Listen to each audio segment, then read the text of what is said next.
Begira iku naiz, zuzendaria sarrera itzaldi egiten ari zen bitartean, da konturatu naiz gehienak nire kinta parekoa zaretela.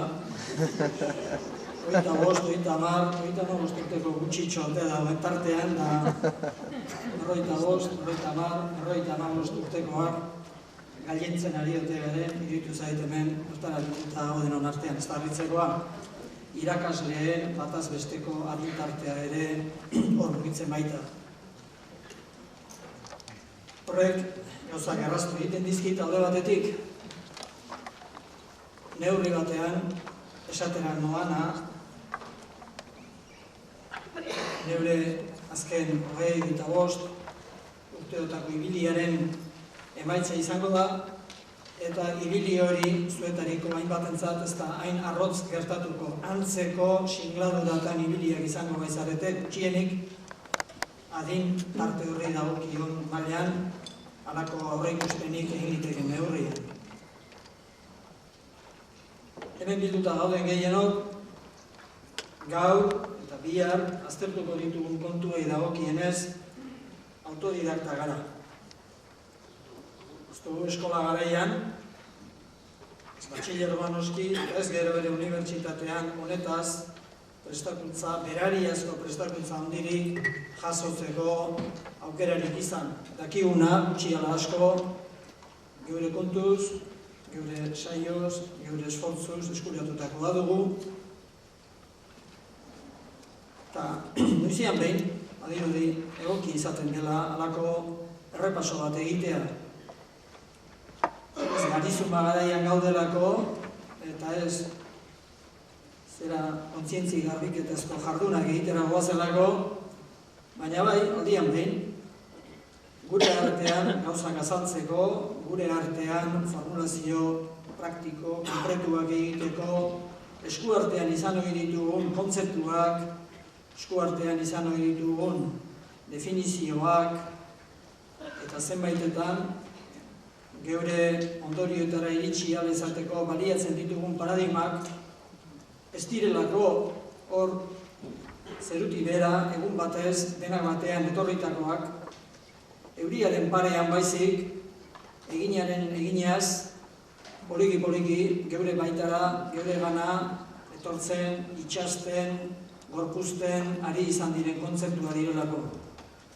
Eta kontzeptu horiek beste hainbat alorretan hala izaten da, baina gurean bereziki ez dira finkoak, ez dira behin da betikoak, ez dira erabat egonkorrak, ez dira erabat zurrunak, eta bata besteagandik ongi bereiziak. Askotan, halako isuri moduko badago, konzeptu bat hasten da, eta beste batera pasatzen zara, eta badakizu gauza bera ez diela, baina urrutien ez dabiltza eta batetik besterako saltoa, etena, jauzia, nun ote dagoen esateko orduan, nekea izaten dugu. Neke hori gaur ez dugu erabat arinduko. Bukatzen dugunean, kontuatuko zarete, kontuak ilun daudela. Etorri zaretenean bazen egiten, eta irten dakoan idea hori ezingo dizuet burutik kendu. Ez da kasualidadez, lehenik idea hori baldin baduzue. Gure arteko hainbat kontzeptu azken 100 urtean landuz joan da, Europan bereziki, baina batez ere 1960tik aurrera Ipar Amerikan, Kanadan, Estatu Batuetan baita ere, eta gero munduko lau hegaletara zabaldu da. Gaur egun erraza da, gai hauetan espezialistak Australian, Ginea Berrin, edo Zelanda Berrin, markatu, Hawaii, ezagun, bai, zer esaten dinduan, Asia hurbilean, bereziki esan behar nuke Israelen, eta Hego Afrikan erauntako unibertsitateetan, horreko zerak, irakasleak, espezialistak, adituak, aurkitzea, gaur egun erraza da. Ja ez da Europako eta Kanadako eta Estatu Batuetako kontua soilik. Fenomenoa zabaldu egin da, eta fenomeno horren oinarrian dauden dimensio soziologikoak eta dimensio edukatiboak badakizue gutxi gora bera zein diren. Munduko hizkuntza aniztasun hori atzera egiten ari da, munduan zenbat hizkuntza diren bustu ez dakigu, segun nola neurtzen diren gutxiago edo gehiago diren, mandezagun batzuntzat 3.000 direla, bestentzat 5, bada 7.000 direla dionik ere, 5 edo 6.000 balira ere erdibideko zifra bat hartzetik gehienak, ez guztiak, baina gehienak arriskupean daude, eta horrekin batera hizkuntza txikiak, kontestualki ahulak, indartzeko edo indarberritzen saiatzeko hezkuntza joi da tresna operatibo nagusitzat, eta alde horretatik mundu mailako hezkuntza sistemak hizkuntza batekin baino gehiagorekin jarduteko bideak bilatu behar izan ditu 20. mendean, eta horiek dira neurri batean guk gaur gure artean erabiltzen ditugun kontzeptu eta paradigma askoren iturburu. Ez dira kasualidade sortuak, baizik eta guk izan ditzakegun arazo eta guk izan ditzakegun asmo eta xede horien antzekoak beste zenbait kontestutan ere hala gertatu izan direlako eta hala gertatzen direlako joan dira han eta hemen kontzeptu horiek sortzen, osatzen eta garatzen. Gaur egingo dugun azalpen honentzat bakar-bakarrik bi gauza zeharo txiki esate utzi ezue batetik, PowerPoint bidez azalduko ditugu hemen esan beharreko kontuak, erabat raketxan ez ni horretan, baina baditut zorionez eta eskerrak hortan jaioa diren lankideak gaur hemen prestatzeko izan dugun denbora laburrean, oso kontuan hartu behar ditut Miren Jule eta Lourdes, Jokin, Santos eta Iñaki.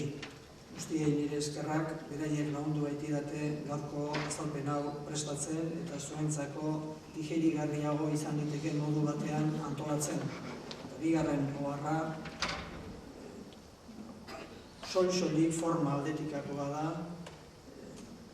zera ordenadoreak ez zidan usten nik idatzi hori dudan moduan gauzak idazten, hau da hizkuntz plangintza, hizkuntz normalkuntza eta abar, denak automatikoia eta guzti ematen zidan, eta badakit eoskorra naizela eta badakizue, baina gaurkoan bentsat amore eman dut eta eta guzti, atera dira guztiak, behar bada, behin da betiko izango da emate hori. Nola nahi ere, hola datoz kontuak eta besterik gabe az gaitezten mamiarekin. Mamia lau ataletan emango dugu, lehen da bizi sarrera moduko kontu batzuk azalduko ditugu, ondoren linguistikatik hurbilago dauden kontzeptuekin jardungo dugu, hirugarren psikologiatik, psikologia sozialetik, psikolinguistikatik, sozio-psikolinguistikatik hurbilago dauden kontzeptuak izango ditugu aztergai, eta azkenik hizkuntza soziologiaren alorreko kontzeptu makrosoziologikoetan zentratuko gara. Lehenengo bi ordu eta pikoan, batez ere kontzeptu teorikoak ikusiko ditugu, bigarren zatian aplikazio praktiko baten inguruan saiatuko gara kontzeptu horiek argitzen. Aplikazio praktiko horretarako lehen gaia, materia prima zeuek eman diguzue.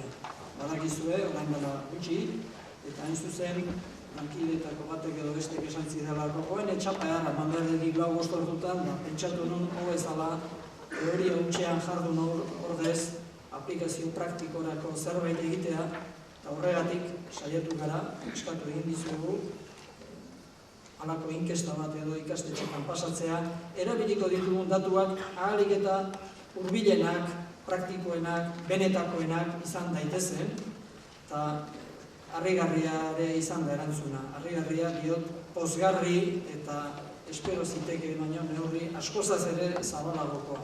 Zenbat erantzun jaso dugun ez dugu astirik izan kontatzeko ere. Gurdika jaso dugula baldin badiogu, ez gara gezorretan ari, gurdi batean ingo behar izan bai genitu guztia gora.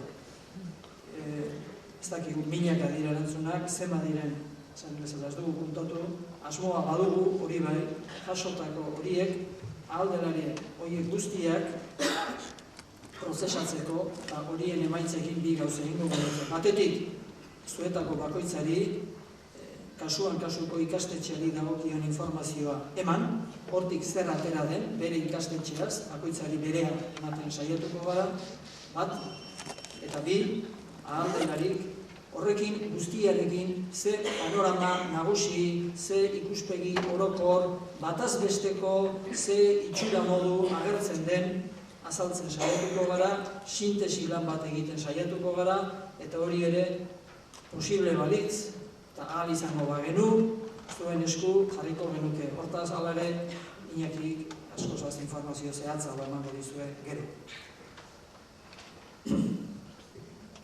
20. mendean, esan bezala, landuz, garatuz, joan dira, gure alorreko espezialista jendearentzat egokienak diren kontzeptuak eta paradigmak. Lehenengo PowerPointen dauzkazuen bi zerrenda horiek kontuan arbitezke, esate baterako eta Europako eta oro bat munduan barrena gaur egun ezaguna diren batzuk aukeratu ditugu. Euskeraz, ez tok 13 dela entzuna genuen, da baiz pare, 12 alto egin dugu. Gehiago ere jartzitezke noski. Batzu jartzeko hortan, jakina aukeratu egin behar izaten da, eta zein aukeratu. Ez dago inondik inora esaterik, garrantzitsuak, hauek direnik, hauek guztiak eta hauek bakarrik. Hau, hautatzen lan bada. Hauek bezala, beste asko, etor daitezke, baina enuke esango hauek ezinbestean 2. edo 3. mailakoa direnik, batez ere 20. mendeari buruzko informazio bat eman nahi badugu. Besterik da, azken 5 urteko espezialistarik espezialistena zertan ari den azaldu nahi duenarentzat, eta hori unibertsitate alorrean ez bakarrik bertako ohitura, baizik agian bertako obligazioa izaten da momentuan eta azken orduko espezialisten konstruktuekin jarraitzea. Hemen aldiz nahiago izan dugu guri belaunaldi gisa, generazio moduan, gureganak iritsi izan zaizkigun kontzeptu horiek noiz eta nola sortu izan diren kontuan hartuz, hartan zerikusi zuzena izan duten espezialisten izenak ekartzea. Galduta dago, eta motibo ezagunak ditu galduta egote horrek, lehenengo biren oroitzapena, Georg Schmidt-Roh eta Walter Kuhn, mundu aleman, Austriako inguru hortatik etorritakoa dira, bai bera eta bai Heinz Kloss. Heinz Kloss alere zuentzako ezaguna izangoa da, besterik ez da ere corpus planning eta status planning berizketaren sortzailea delako. Gaur aztuta dago, baina guk eskuartean darabiltzagun kontzeptu asko eta asko hasieran foro akademikora plazaratu zirenean, alemanez plazaratu ziren. Gaur egun ingelesa da dudarik gabe, gure kontzeptuak, gure paradigmak gehien sortzen eta gehien zirkulazioan jartzen dituena. 20. mende osora begira baldin bagabiltza ordea, 2. mundu gerra bitarteko epe horretan, alemanezko persona horiek, esate baterako, gero oso erabiliak izan diren kontzeptu sortzaile ditugu. Horrekin batera, 2. belaunaldi bat ikusiko nukenik hemen Uriel Weinreich, Einhard Haugen eta Charles Fergusonek osatzen dutena. 2. mundu gerra ondoren, bata zera dakizuenez New Yorkeko judua, Yiddish hizkuntzaren inguruko espezialista, baina horrezaz gainera linguistika estrukturalean erabateko garrantzia izan zuena. Einhard Haugen, Norvegiarra, baina batez ere Estatu Batuetan bizi izan dena, eta Estatu Batuetako kolonia Norvego-Amerikarraren inguruko zera bilakaera kontuan izanik, hizkuntz plangintza kontzeptuaren sortzailetzat har daitekeena, eta 3. Charles Ferguson, batez ere ikuspegi soziolinguistiko batetik, hizkuntza biren edo hizkuntz aldaera biren arteko batera bizitze moduak aztertu izan zituena, eta horren aritik diglosia kontzeptua, naiz eta lehen digitza sorturik zegoen, 40 urte lehenagotik, baina batez ere foro akademikora eta gero gure esparrura ekarri zuena. Horien ondoren, eta hori ezagunagoa gertatuko zaigu, besteak ez beste hezkuntza munduarekin eta elebitasun kontzeptuarekin harreman zuzenagoa izan duelako, Kanadako William Francis Mackay izango genuke, eta horrekin batez ere murgiltze edo imersio bidea, baina ez hori bakarrik, baita motivazioaren alorreko deskribapenak eta beste zenbait kontu hizkuntzaren eta inteligentziaren, hizkuntzaren eta emaitza akademikoen arteko lotura bideak eta aztertzen aurrelari izan zelako Wallace Lambert, famatua, horiek ere oso kontuan hartzekoak genituzke. Ikuspegi soziologiko batetik, dudarik gabe, famatuena, edadura handiena izan duena, nire ustez, kontzeptu lanketa sakonena bideratu duena, Joshua Fishman dugu, New Yorkeko irakaslea, judua hau ere, Yiddish hizkuntzakoa. Honetaz agian informazio zabalagoa baduzue, oraingoz hortan utziko genuke, eta berekin oso eskuz esku lan egindako bat. Robert Cooper, Amerikarra, batez ere konzeptualizazio lan teorikoan oso aurrera ibilitakoa batetik eta bestetik language spread, hizkuntzen edapena, hizkuntzen zabalkundea, kontzeptu hori Fishmanekin batera askotxo landutakoa eta guretzat oso importantea dena, une batetik aurrera, esan dezagun orain dela 15 bat urte edo, hizkuntz plangintzaren zatibiko formulazio horri, hau da, corpus planning eta status planning horri, hirugarrena eta nahi bezuek horregoa, baina batez ere hirugarrena erantziziona acquisition planning. Hortaz, Cooper importantea da, guk erabiltzen ditugun hainbat kontzeptu bere bidez gure ganatuak direlako, eta horiekin batera ikuspegi sozio-psikologiko,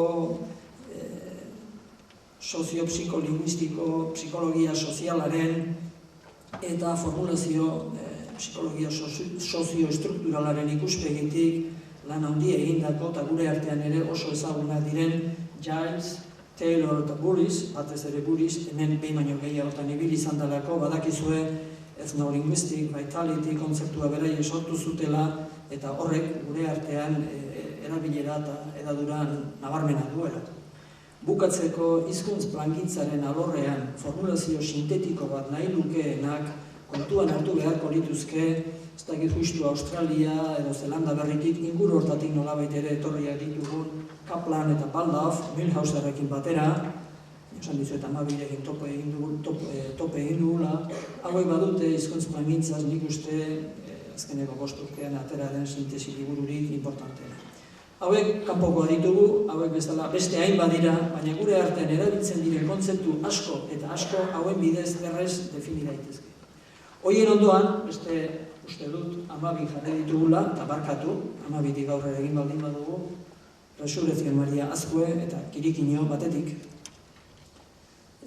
Corpus planning delakoan, 20. mendean, inor izan baldin bada buru, Azkue izan da, dudarik ez, eta jendeak asturik baldin badugu ere, Kirikinok lan handia egina du status planning alor horretan, edo horren inguruko formulazioetan. Berak gauzak era xumean, edo nork errez entenditzeko eguneroko hizketa bidez, eta tartean hainbat txiste erantziz ere bai, azaltzen zituen gauzak, eta horrek askotan pentsarazten du, gizonago esaten ari den gauzak eguneroko gauza da, honek ez du alako meritu espezialik, horrek ez du burua gehiagin nekatu.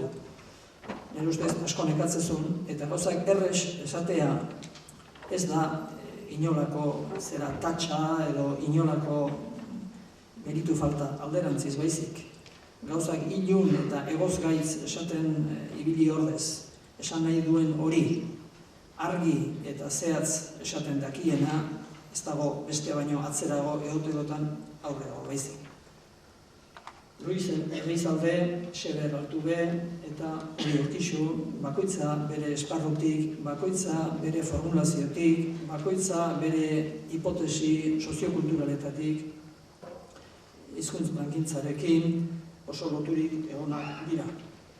Orain ez gara horretan gehiegi sartuko, gogoan izan dezagun hala ere, 1918an, Oñatiko Eusko Ikaskuntzaren sorrerako kongresuan, Luis Elizalde funtsezkoa izan zela, hori edonok onartu izan du. Bai bere gogaide zirenak eta bai bestelako ibilbide batetik zailtzenak ere. gaurko ezin dugu hortan gehiago sartu, esan dezagun bakarrik horrekin batera. Hizkuntza bizirik atera edo ez atera, galdera horren inguruan, gerra aurretik egin izan diren gogoeta lanen artean sakonena, nire ustez, Xeber Altubek egin zuela. Horren berri jakin nahi lukeenak, aski luke, euskera, euskaltzaindiaren euskera aldizkaria eskutatzea, gerra horrekoan, oain buruz ari naiz, gizuek esango justu ze urte eta, baina gutxi gora bera esango nuke, 31, 32, 35, edo 32, 33, 36, edo inguru hortan publikatu zituen behar La vida del euskera eta más sobre la vida del euskera oso lan interesgarria dira. Era bat interesgarria. Julio Urquixok beste ikuspegi batetik abiatzen zituen lanak, lotua zegoen filologiaren, hizkuntzaren, historiaren kontuetara, baina horrek ere lan handia egin zuen, une hartan euskerak izan zitzakeen formulazio linguistiko eta corpus planning delako horretarako gauzak tradizio historikoarekin lotzeko eta gauza guztietan momentuko asmakuntzetara ez joateko. Nolabait ere hizkuntzalaritzari eta horrekin batera hizkuntza eredu bateratu baterako oinarriei halako sendotasun bat, halako segurtasun bat eman zien iturri zaharrak kaleratuz. Koldo Mitxelena, Txillardegi, Luis Villasante, gutxi gora bera, beste belaunaldi bat dugu, gerra ondoko belaunaldia, nik nonbait situatzekotan, 56. urte inguruan situatuko nukeena, bere abiatze lanei dagokinez, gutxi gora bera diot urte inguru hori, 50ko hamarkadan, bakoitzak bere bidea egina du, zuentzat askoz ezagunagoa dira hirurak, ez naiz hemen orain, ez oraipamenetan eta ez zehaztapenetan hasiko. Dudarik ez dago, hirurak hizkuntzaren aurrera bideaz kezkak eta formulazio joakinak egina dituztela, eta hirura direla esate baterako bakoitza bere haiekatik euskara batuaren sortze garai hartan hainbat zehaztapen, hainbat formulazio, hainbat paradigma sortzen ibilitakoak. Ez horretan bakarrik, baina horretan bereziki, bai. Gaur euskara batua egindakotzat dagoen zerbait hartzen dugu eta gure lanak hori zuzen nola aplikatu izaten dira. Ez hori nola definitu, ez hori nola sortu. Sortutako emaitza eskuartean daukagun, zea bada hori dagoeneko aurreko hiru horientzat ez, haie buru belarri, ez haie bakarri noski, haie buru belarri ibili ziren horretan. Hortik, urrengo belaunaldietara pasatuta, Ricardo Arregi, Txepetx, Iñaki Larrañaga eta Maria Jose Azurmendi uste dut gure aurrekari ezagun eta kontuan hartzekoa direla bakoitza bere esparruan. Besterik gabe pasatzea noa oso berandu behi gauditza.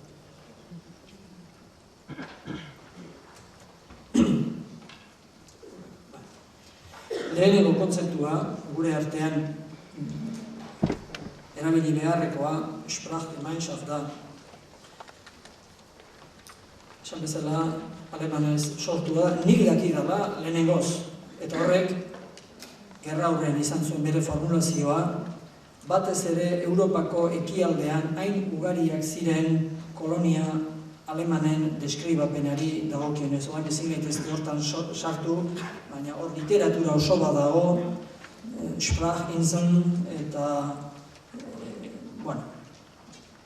Sprachinselforschung horren inguruan egindako lanetatik hainbat kontzeptu sortu ziren eta haietako bat izan zen Sprachgemeinschaft, espainolez gehienetan komunidad linguistika esaten dena, eta ingelesez batetik language community eta bestetik speech community moduan eman hori dena.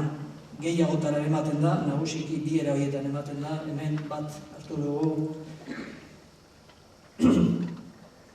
Euskaraz nola eman?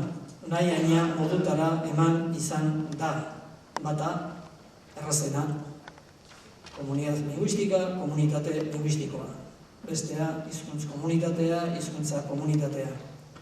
Ni hortan zehagoa naiz, bihurriagoa naiz, eta nahiago izaten dut, ez hizkuntzarekin lotu, hiztunarekin baizik. Ze hor, hau gure arteko kontu globalago bada, euskara gora eta euskara bera, hizkuntza gora eta hizkuntza bera ari garenean, ez beti, baina bai askotan, nautatik 3 esateko tentazio ere manuke, ez gara hizkuntzaz ari. Hiztunaz edo hiztunez, eta horren bestez hiztun taldeez, baizik.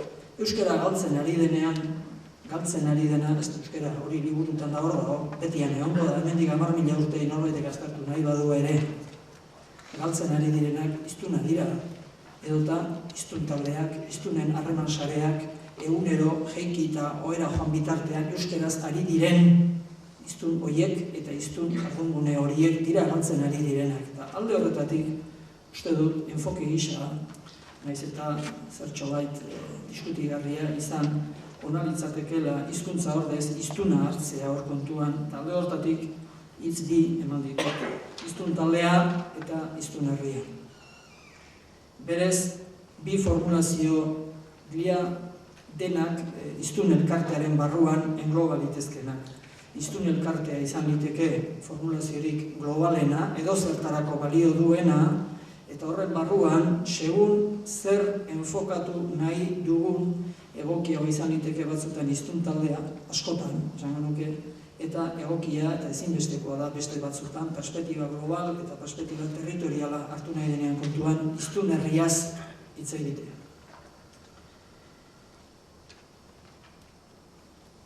Demoraz, justu xamar gabiltza, esan dezagun, Sprachgemeinschaft, Language Community, hiztun elkartea zer den, definizio bakar guztiek onartutak hori ez dagoela. Eta zerbaitek esango du, orduan zertan ari gaitu, zer dan ez baldin badakigu bakoitzak definizio diferente ematen baldin badu. Bai, hala da, hobe litzateke guztiok horren azpian zer dugun gogoan jakingo bagenu, baina ez dakigu, ez euskaraz, ez gaztelaniaz, eta ez ingelesez. Bloomfieldek, 33an, bere liburu famatu batera zuenean, esan zuen, hiztun elkarte bat hizkuntza hori dakiten eta erabiltzen duten hiztunek osatzen duela. Beraz, euskaldunok osatzen dugu Euskal hiztun elkartea, Euskal Language Community, Euskal Sprachgemeinschaft. Hola esan da, oso idea erraza, denok entenditzekoa da. Problema gero etortzen dira, batez ere, handik aurrera, handik 20 urtera edo 30 urtera, antropologiaren ikuspegitik, hizkuntzaren eta hiztun taldeen funtzionamentua ikuspegi hurbil, konkretu, kontestualizatuago batetik aztertu nahi izan zenean eta ikusi zenean, bai, danak hizkuntza bera erabiltzen dugu, baina hizkuntza bera ez aldaba abstrakzio bat. Benetan, hizkuntza bera erabiltzen aldugu Xuberoko Barkoxen eta Txorierrin, Bizkaian. Biak, inoiz alkarrekin egon ez diren batzuk, Barkoxeko bat, gure edadeko bat. Eta Txorierriko beste hiztun euskaldun bat. Alkarren ondoan jartzen baditugu eta ikusten badugu ez dutela alkarra ditzen, ez dutela entenditzen, ezin dutela alkarrekin komunikatu espainolez edo frantsesez edo ingelesez ez baldin bada. Ze community dago, ze elkarte dago, beraien artean entenditzen ez badira. Horrek ekarri zuen hiztun elkarteen hori euskararekin esan duena berdintxu eta batzutan erabat berdin gertatzen da beste hainbat hizkuntzarekin, agian hizkuntza gehienekin.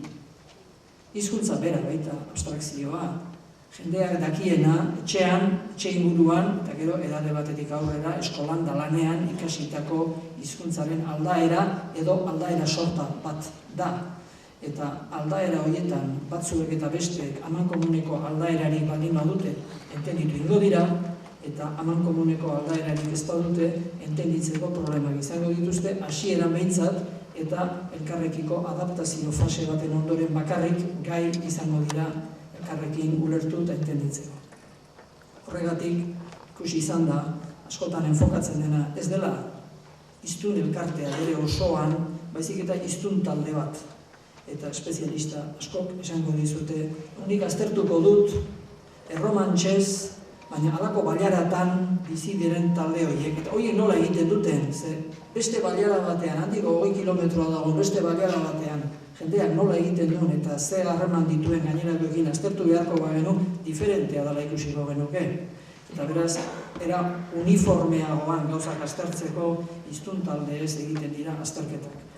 Guretzat, bereizketa hori bada baliagarria, ez jakina ikuspegi globala begien bistatik galtzeko, baina bai, askotan, gure lanean, lupa jarri behar dugula, eta gauzak hurbilagotik enfokatu behar ditugula, eta enfoke hurbilago horren arabera gauzak neurri txikiagoan, mikroagoan aztertu behar direla kontuan izateko.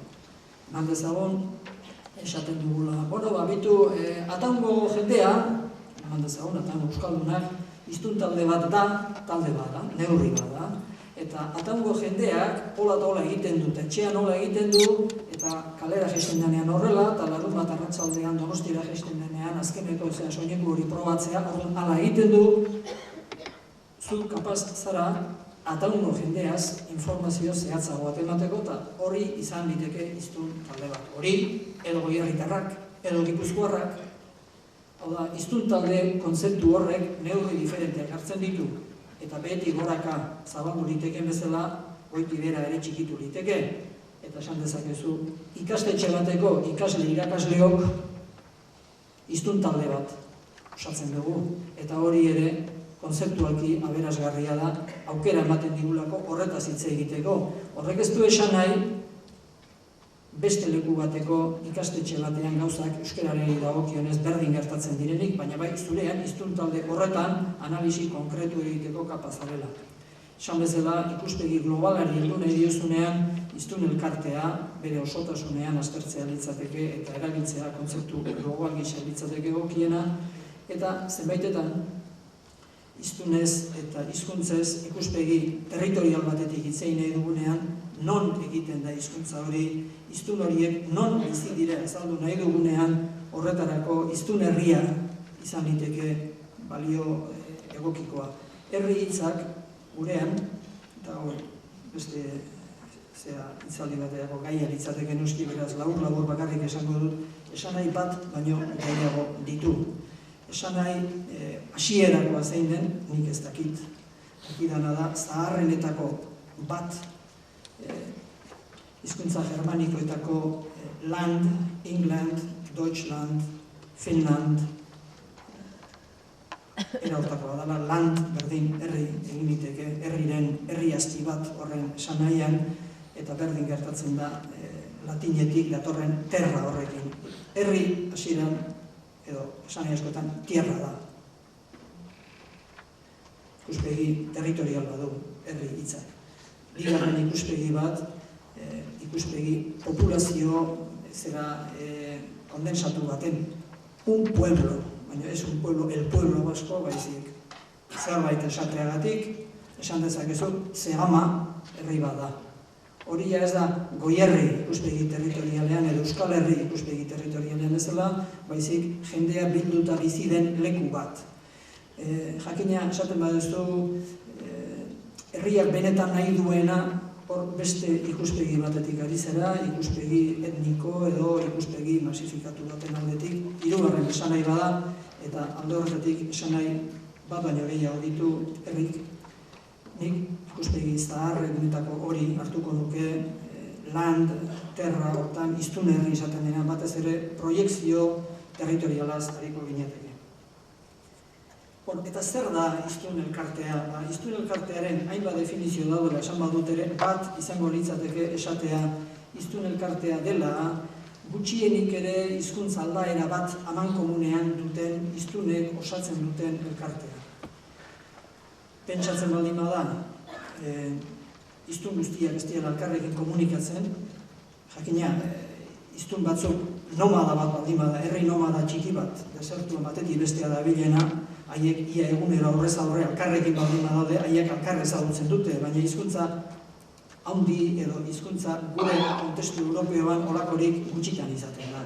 Izaten direna dira, hori baino talde handiagoak eta batzuk elkarren berri badugu, baina euskaldun guztion berri ez dugu, beraz, harreman aurrez aurreko hori ez dago, eta alkartzen gaituena izatekotan ere izango da edota euskara batua, guztiok hizkuntzaren aldaera bat, kasu honetan bere aldaera formala ezagutzen dugun, gutxienik entenditzen eta neurri batean erabiltzeko ahalmena dugun neurrian, denok ez dugu ezagutzen euskara batua, denok ez daki euskara batua erabiltzen. Baina erabiltzen dakigun neurrian, bakara elkarte bat, eta gutxienez ere hortan geure burua errekonozitzen dugun neurrian, lotura simboliko hortan bagara iztun herriko. Hemen ez dugu sartu, baina labur utziazu esaten, importantea litzatekeela Sprachgemeinschaft, Language Community, iztun elkartearekin batera beste bi kontzeptu ere sartzea. Batetik aldaerak, hizkuntza bat abstrakzioa baldin bada, eta erabiltzen duguna hizkuntza baten aldaera bat baldin bada, esan dezagun hizkuntza gehienek aldaera bat, 2, 3, n dituztela, eta aldaera horiek gainera enfoke diferentetako batzu direla. Aldaera batzuk oinarri sozio-historikoa dute eta aplikazio territoriala. Horiek dialektoak dira.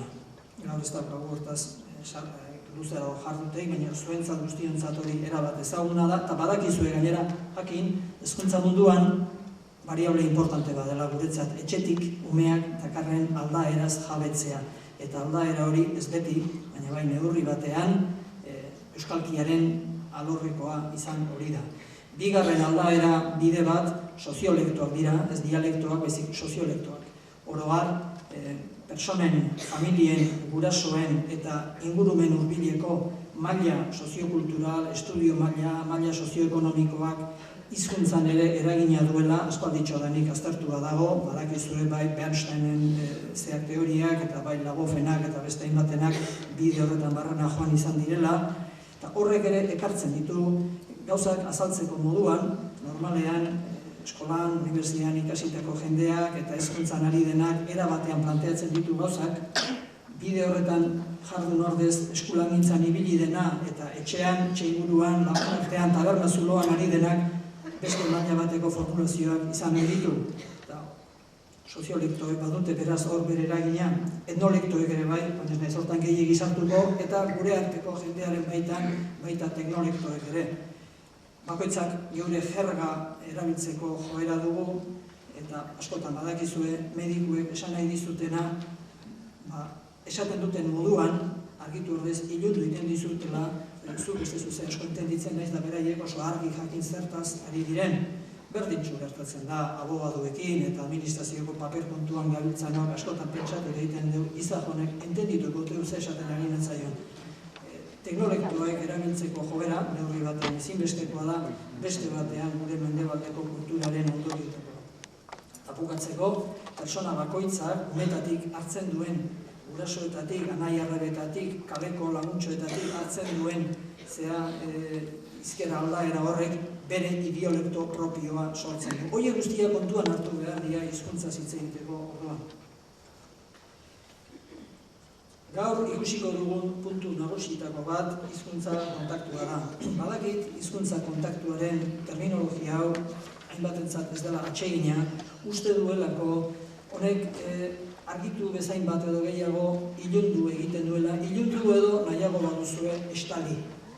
Hizkuntza kontaktua alegia hitz aseptiko badela, eta horren azpian dauden gertaerak eta gertaera horien gordintasuna ez dituela aditzera ematen. Hori neurri batean egia da. Hori bezain egia da ordea, azkeneko 50 urte luzean, hizkuntza biren arteko zerak elkar bizitzen moldeak aztertu izan direnean, eta gaur egun ere bai, mundu zabaleko espezialistek termino hau darabiltela nire ustez aho batez edo ia aho batez. Mundu mailako formulazioekin ari naiz eta ez leku jakin batean izan litezkeen derivazio kontzeptualekin. Eta beraz, zerbait honetan sakondu nahi baldin badugu, ezinbesteko kontzeptua dugu, ze iturrietara jo orduko kontzeptu honekin topo egingo dugu.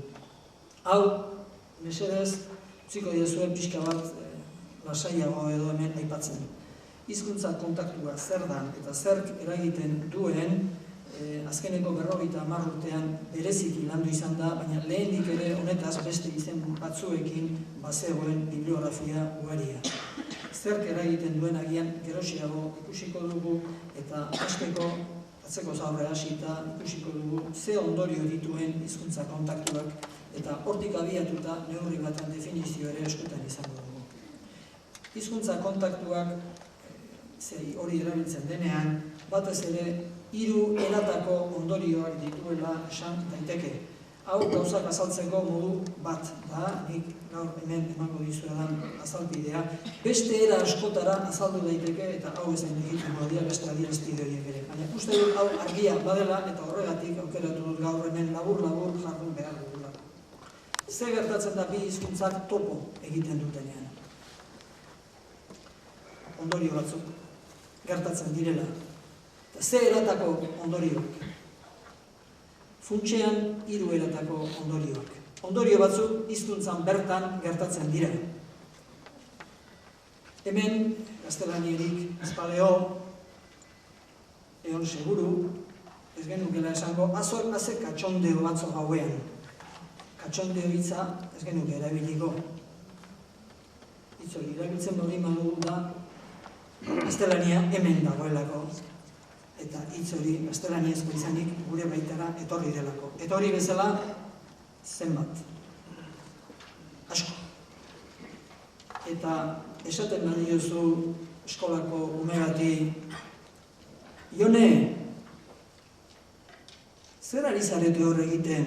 Eta erantzute badizu, gaude abesten. Bistan da, ume horrek, gaztelaniarik ezpalu, bere bizitzan, bere inguruan. Hemen egia kantari, edo lako zerbait esango lukela. Zer ari zarete, eta ari gara, ari gea. Baina, eruk esango gaude. Eta seguru asko, horrezaz gainera, abesten, esan ordez, kantuan, edo kantari, edo esango luke. Baliteke, abestuz, edo abesten esatea, abesten ari gea. Hori segun, etxetik ze input jaso duen eta eskolan zer erakusten ari zaion. Baina nekez esango luke gaude abesten. Besteen artean, doinuera bera ere, estamos cantando horren itzulpena delako, eta beraz horren atzean gaztelania oso hurbil dagoelako. Honekin, esan nahi dizuet, hizkuntza kontaktuak, bere ondorioak, batzuk hizkuntzaren produzitzen den hizketa horretan bertan dituela ondorio nabariak, nabarmenak, zuzenak. Beste ondorio batzuk, ez dira hizkuntzan antzematekoak, baizik horrekin erabat lotuta dauden hiztunengan.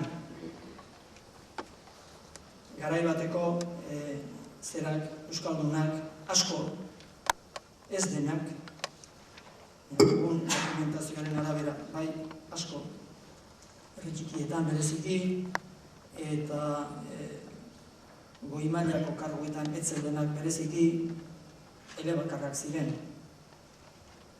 Hizkuntza kontaktuaren ondorioz, gertatzen den ondorio importantenetako bada, persona elebidunak sortzen direla. Elebakar izatetik, elebidun izaterako saltoa, ez da gertatzen norbait, joan dan astean, ez dakit nun ibili da, edo hain dela 3 urte Londresa joan zan, da bitu, jo bain ze ondo iten duen inglesez. Bueno, bai, Londresan egon dalako, baina hemen dauden gainerakoek beste kontua da. Beraz, dake, 3 uretan berdi.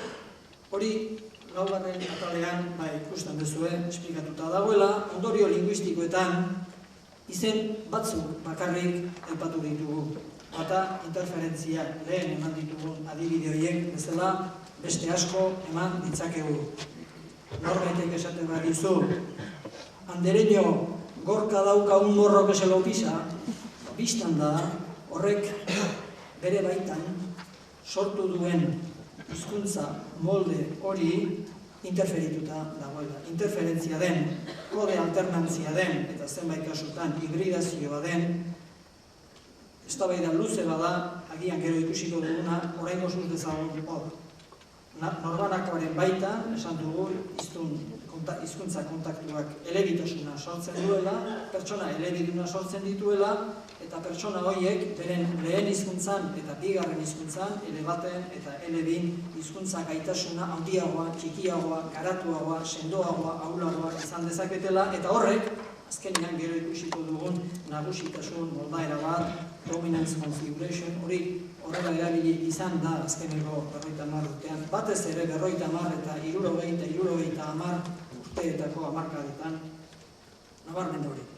Eta gizartean gertatzen da, esparru batzutan, edo besteetan, mintzaerari eustea edo mintzaldatzen. Honetan, inglesezko zera terminologia da zagunena, language maintenance eta language shift.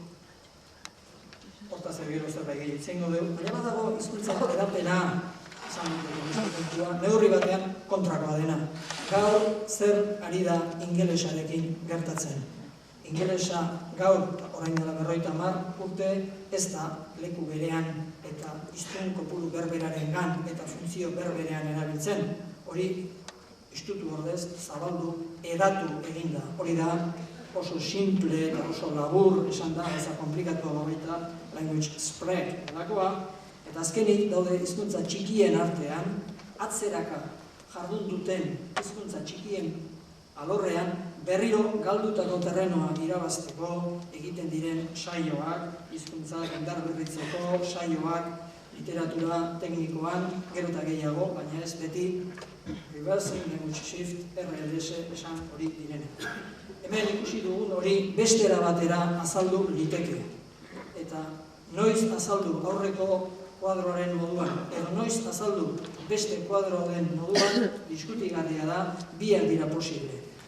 Lehen ikusi dugu hizkuntzen kontaktuak 3 ondorio dituela. Honek esaten duena da, hizkuntzen kontaktuak nagusiki ondorio bat duela. Bi hiztun talde topo egiten dutenean, hiztun batzuk elebidun bihurtzen dira. Elebitasuna sortzen da, eta elebatean eta elebian gaitasun diferentziala, diferentea, berezia duten hiztunak sortzen dira, eta hiztun horiengan halako nagusitasun moldaera bat agertzen da. Eta horrek, hiztun horiek darabilten hizkuntzan antzematen diran 3. alorreko gauzak, eta hiztun horiek dakitelako eta ez dakitelako gertatzen dira gizarte mailan gertatzen diren aldaketak. Hau, gauza bera azaltzeko beste formulazioa da. Biak dira niretzat onak, biak dira argigarriak, kasu batzutan egokiagoa gertatuko zaigu aurreko taula moduaz magiatzea, eta beste batzutan hau argigarriago gertatuko zaizu, horregatik biak ematen ditugu besterik gabe. Honekin batera, beste kontzeptu bat ere aipatu behar da. Normalean, literatura teknikoan, atzerrikoan ikusten dugunean, hori euskara ze otedek esaten dugu, eta ez gara kontuatzen, egunero jaikitzen geanetik erabiltzen dugun kontzeptua dela. Language loyalty, Sprachloyalität, guk geure kasuan euskaltzaletasuna esan hori dugun hori da nagusiki. Jakina euskaltzale izatea zer den ere, hizketan hasiko bagina, gaurko 4 orduak seguru asko gutxi izango genituzke. Baina demagun guztiok badugula oinarrizko gutxienez euskaltzale zer ez den hor nunbait jakingo genuke. Eta kontrakoa edo holako zerbait izan liteke euskaltzalea. Hau dudarik gabe hizkuntzaren lehen esan dugun kontaktu horrek sortzen duen ondorio bada. Hizkuntza kontakturik ez dagoen lekutan, ez dago language loyalist, edo gure kasuan, gaztelania etortzen etzan bitartean, jendea etzan baten euskaltzalea. Euskara zaitezu besteik etzegin, baina nekez bilatuko dituzu bertsoak euskara gora eta euskara bera, gaztelania bertan etorri arte. Normalean, language loyalism, language loyalty, euskaltzaletasuna, erreakzio bada. gertatzen ari den fenomeno batekiko desadostasuna horri aurpegi eman nahia, eta lehen esan baldin badugu, language contact horrek bi ondorio dituela hiztun elebidunen ondoren, azkeneko taulan, batetik hizkuntza galtzen, hizkuntza bestelakotzen, hizkuntza erdalduntzen ari dela, language loyalty horrek ekartzen duen euskaltzaleen ondorioetako bat izaten da, euskara garbia, garder, euskara ederra, dotorea, purupurua, jatorra, betikoa, benetakoa, hori da euskaltzaleen alor bat, hori da language loyalist delako horrek hemen eta hemendik kanpora munduko edozein lekutan sortzen duen zea bat, formulazio bat. Maila linguistikoan zentratzen dira horiek, eta esaten dute guk esango dugu nolako euskara behar dan, eta ez oain zea karnizerua eta hortxe daukagu, barakina, kentza zuen karnizerua eta zer dala eta pielesko abrigoak. Eta esango dute, ez aldaukagu hor, larrua. Eta bai, aurriko iketzeukagu, bueno, sortuko da, berokia. Eta orduan, larruzko berokiak edo esango, zuzei ibili behar dugu pielesko abriguak esaten. Hori da, era bateko formulazioa, edozin hizkuntzatan egiten dena, maila linguistikoan, gauzak situazio hobeago batera, beste hizkuntzarekiko hain mendekotasun lotsagarrian egongo ezten beste situazio hobe batera itzuli nahiak sortu ohi duen formulazioa. Garai batean, purism, garbizaletasuna, izan zen hemen, orain dela egun urte gogoan izango duzunez, puri-purian egon izan formulazio bat. Eskotan hori gainditutzakotzat eman hori dugu gure artean, hori ez da horrela. Hori guk egunero egiten dugu goizian jeikitzen geanetik eta eskolara sartu orduko saiatzen gea maisu-maistra hitzak gure zerrendatik kentzen, hobetan ez genuen besteek ikasi, eta denok irakasle gara. Ez direktore eta ez direktoraik, oain zuzendari. Eta jefe estudiosik ere ikasketa buru. Esan nahi dut, hori guztiok egiten dugu, egunero konturatu edo konturatu ez. Batzuek era batean, beste batzuk bestean. Batzuk landuago eta dotoreago, beste batzuk zuzenago eta biziago, batzuk esageratuago eta parregarri gertatuko dira edo gara, beste batzuk suabeago eta ibiltzeko nahikoa dira. Horrekin pentsatuz aurrera egingo dute. Baina hori, fenomeno generala da, euskaltzaletasunaren ondorio ezagunetariko bat. Esan dugu ordea, hizkuntza kontaktuaren eraginak, azken formulaziotik behira eta bi direla, hizkuntzaren egituran gertatzen diren aldaketak, eta horri eutsi nahia, aldaketak gertaz daitezen, eta beste adiela, gizarte mailan hizkuntzaren erabileran gertatzen diren aldaketak. Hori da euskaltzaletasunak duen bigarren formulazioa. Hemen, euskaraz egin behar da, eta kitxo. Etxean, ez dendik erderaz hitz bat entzun nahi. Hori guztiok ezaguna izango duzue, askotan formulazio hurbilena, ezagunena, eta munduko beste kontestu askotan ere dokumentatuena dalako. Bueno, kalean nahi zuten egin duzue, baina nahi etxean euskaraz egin geho.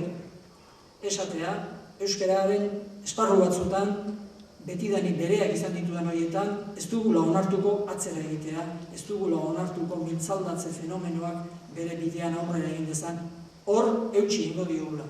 Gutxienez, eutsi. Eta albaldin bada, galdutako esparruak irabazi. Gutxienez, eutsi eta albaldin irabazi. Hori da euskaltzaletasunaren ikuspegi soziologikoak duen bigarren dimentsioa, gaur agian ezagunagoa dena, euskaltzale elkarteak eta herriz-herri sortu izan direnean, batez ere bigarren ikuspegitik hurbilago daude eta ez lehenengotik. Lehenengoa besteak beste ehun urteko historia luzeagoa duelako eta neurri batean aspaldidanik ja euskaltzaindia sortu izanak, filologi fakultateak horregoteak, terminologi lanketan ari diren instituzio publiko eta pribatuak lanean ari izateak, hortarako bide profesionalizatu bat ekarri du, bestean aldiz guztiok gara horretan bide urratzaile eta guztiok gara hortan arraunean ari garen kide. Erabili behar izaten den beste terminologia bat, ongi dakizuenez, language planning, sprachplanung, hizkuntza plangintza da. Gure generazioak bere zera maitasun semantikoen aldarean hitz bat erdi-erdian jarri behar balu, uste dut plangintza jarriko dukela. Ehozer gauzatarako plangintza erabiltzen dugu. Hitz hori kenduko bali dute, ez genuke oso ondo ibili behar. Gure barruko hitza da. Behar danean, eta nire ustez behar ez danean ere, erabiltzen duguna. Plangintza bat egitera goaz. Kontxo, plan bat egitera, jungo ez ginenik ere. Baina planik ez dago gure artean. Bueno, bestelakoa bai, baina hontan ez. Hemen dana plangintza da. Berez, hizkuntza soziologiaren aplikazio adar bat da hizkuntza plangintza. Eta gero jarraituko dugu. Esan dezagun, konzeptualki, foro akademikoetan, batez ere Einenhauenek kaleratu zuela, okerrez banago 1949an, baina batez ere jendartean sortu, landu, zabaldu, findu, garatu, 60ko hamarkadan egin zen hori. Hizkuntz plangintzaz gaur egun ditugun paradigma gehienak esango nuke 1970ko sortuak zeudela. 59tik 71 bitarte hortan sortu ziren paradigma gehienak. Batzuk paradigma, esan dezagun, linguistikotik hurbilago daude, Einenhausen bera hurbilago zegoen lehen esan dugun euskaltzaletasunaren bi adarroietako lehenengotik. Hau da, euskara ona, jatorra, txukuna, garbia, egokia, eguneroko beharretarako egokitua nola sortu? Hori berak Norvegierarekin egite zuen, orain ez gara hemen hasiko Norvegieran bi direla eta hori denak esplikatzen. Kontua da, hortik sortu zela language planning, definizioa, normalean, Einenhausenen hasierako formulazioan, eta geroztik ere hori paradigma zera beti espezialisten artean onartutzat eman izan da, lau alor, lau fase, lau urrats dituela esan izan da zerak hizkuntz plangintzak. Bata, selection of norms, normak aukeratzea, bigarrena izan da normalian, barkatu, selection of norm, singularrean, norms ez. Codification, kodifikatzea, hirugarrena implementation, eta laugarrena elaboration of functions. Hau zer dira, jerga hauek zer dute. Lehenengoa da, esatea, guk gure esparru honetarako, gure jardun honetako hizkuntza bat edo hizkuntzaren aldaera bat aukeratuko dugu. Guk pentsatuko dugu eskoletarako behar dugula euskara batu bat. Torren kasu honetan, 1960tik 1970 bitartean, eta euskara batuaren sorrera garaian, beti oinarrian agertzen zen kontu bat hori izan. Eskolak behar ditugu, umeek euskaraz egingo badute bihar edo etzi, eta euskal eskola behar ditugu, eta euskal eskolak izango baditugu, hizkuntza bat behar dugu, hizkuntza hori landu, egokitu, garbitu, txukundu, zehaztu, teknikoki prestatu behar dugu. Hori, beraz, euskara bat behar dugu esatea, ia bada lehenengo erabaki bat. Selekzionatu iten da, zer nahi dugun landu. Bigarrena da, hori kodifikatu iten da. Bueno, bai, euskara batua behar deula esan di hau, baina euskara batuaren tripak zein dira. Ze ortografia, ze aditz, ze deklinabide altzizki, ze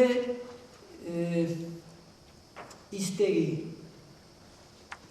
Hori guztia kodifikatzen lana Europako hizkuntza askok. 16 edo nahiago baduzu 17 eta 18 mendetik akademien bidez, hizkuntza akademien bidez egin izan dutena, guztiek ez, ongi dakizunez, baina beste batzuk beste bide batetik jardun dute, baina guztiek mendetan egin izan dutena, hemen euskaltzaindiaren gain eraman izan da 60ko hamarkadan berriro hasita, lehendik hasita baizeoen gerraketen arte, eta gaur egun arte batez ere hortik joan da. Ez hortik bakarrik inola ere, baina neurri batean, konsensualki onartua dugu guztiok, euskaltzaindia dela horretan, bide urratzaile, berak markatzen duela bidea, codification of form delako horretarako. Hori gero implementatu egin behar da, hori hemen gauden ontzat askozaz ere hurbilago kontua da. Hori ezur magitu egin behar da, bai, euskaltzaindiak esan du, hauek erabili behar dela, eta ez batzutan hauk eta bestean hauek, baina hori gero liburutan egola erabili beharko dugu, eta arbelean ere, bai, eta ikasle erala esan beharko dugu. Baina eske liburu honek guandikan eritzi gora eta eritzi bera, eta iritzi da, berriro ere.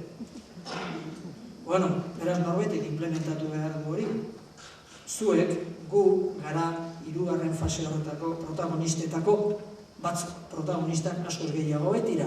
Telebistan, arratsaldero gauero notizia ematen ari dena ere horretan protagonista da. Edo irratian ari dena. Edo nobelak asko irakurriko diren elaberriak idazten dituen idazlea ere bai. Edo fakultatetako irakaslea. Nola nahi ere, zer den, denok ulertzen dugu, eta azkenekoa da, hori landu egin behar dela, hori elaboratu egin behar dela. Naiz eta zuri eman euskara batuaren arauak hauek dira, alako totxo bat, gero eta lodiagoa da, bide batez esan dezagun hori. Naiz eta hori eman, eta zuek esan behar haurik orain aplikatu egingo dut, baina nire kontestuan hemen ze jarri behar dut. Eta aztezea behira eta ez du jartzen hemen ze jarri behar dudan. Hori landu egin behar da, hori elaboratu egin behar da. Baina guk gaur honetaz hitz egitera goaz, eta plaka tektonikoen inguruko mugimenduaz eta hitz egitera goazenean horretaz euskaltzaindiak ez dio ezer. Ez, hori landu egin beharko da. Terminologia hori sortu egin beharko da. Edo tanik matematika irakatsi behar dudanean, eta esaten denean I es función de X, nola esaten da I es función de X, hori euskaltzaindiak ez du eman. Zuk elaboratu behar duzu matematikarako hizkera molde berezitu hori. Zuk eta zure kideek profesionalki horretan zeuen bizitza espezializatu duzueno. Hori da elaboration esaten da laugarren fasea. Hori guztia ongi ezaguna da, eta horrekin sortu izan da batetik Klosek atera zuen dikotomia. Berak esate zuen, bai, ongi da hizkuntz plangintza hau dela esatea, baina funtsean hemen zeharo bi gauza diferente esaten ari gara. Lehen ere, lehengo dikotomia hartara itzultzen ari gara. Batetik da, hizkuntza bera planifikatu behar da, ze ortografia, ze gramatika, ze terminologia hiztegi, ze doinuera. Hori da, corpus planning, hizkuntzaren tripak, hizkuntzaren gorputza bera planifikatu behar dugu, corpus plangintza, eta beste bada, ez baino ni nahi dudana da planifikatu eta esan. Eskoletan euskara erabiliko da, eta administrazioan honela erabiliko da, eta komunikabideetan honela erabiliko da. Hori ez da gramatika planifikatzea, hori da erabilera planifikatzea, hori da hizkuntzak gizartean ze status, ze maila, ze erabilera, ze edadura, ze aplikazio soziologiko izango duen definitzea. Hortik sortu zen bere status planning, edo status plangintza definitzea. 1979an egin zuen hori okerrezpanago, zerak Heinz Klosek eta geroztik hori beti nik dakidala horrela erabiltzen da. Hori ere gure jergaren barruan dagoen definizio klabe bada. Esan dizuet horri gero beste zenbaitzuk erantzi zaizkiola, batez ere Cooperrek esan izan du, bai, gauza bada hizkuntzaren tripak definitzea, beste bada statusa definitzea, baina beste bada hiztun berriak sortzeko egin behar den plangintza, eta horri acquisition, eskuratze, jabetze, plangintza deitu izan zion Cooperrek, eta bederatzean okerrezpanago hori asko erabiltzen den formulazioa da. Dago definizio bat plangintza molde guztientzat balio duena. Gernot eta Robinek 1991an okerrezpanago eman zuten definizio bat nire ustez hain okerra ez dena, beraiek esan zuten hizkuntzaren gizarte mailako arazoei aurre egiteko, soluzio bideak bilatzeko formula organizatu bat zela hizkuntza plangintza. Beraz, hizkuntza plangintzak bi elementu ditu. Bat, gizartean dauden problemei erantzun bat ematea, eta bi, erantzunak ez era individualean halako personak bere kabuz zerbait egitea, baizik era antolatuan egitea. Antolatuan egiteko orduan gutxienez bi bide daude. Bat, euskaltzale jendeak alkartu, eta esatea, hemen zerbait egin behar dira euskararen alde, eta behetik gora sortutako ekintza moldea. Horri, gaurko definizio teorikoetan bottom-up beti gorako plangintza esate zaio, eta beste bat, batez ere 1970 inguruan indarrean zegoen eta nagusi zen formulazioa da, ez hizkuntza bat aurreateako baldin bada, aginpidea behar da, autoridadea behar da, eta goitik bera ezarri behar dira gauza. Bestela, egingo dezu aldezuna, baina ezer gutxi egingo dezu, eta horri definitu izan zaio top-down plangintza, goitik berako plangintza. Biak dira indarrean daudenak hemen, eta hemendik kanpora. Edozein lekutan biak erraza dira adibideak hartaratuak bilatzen.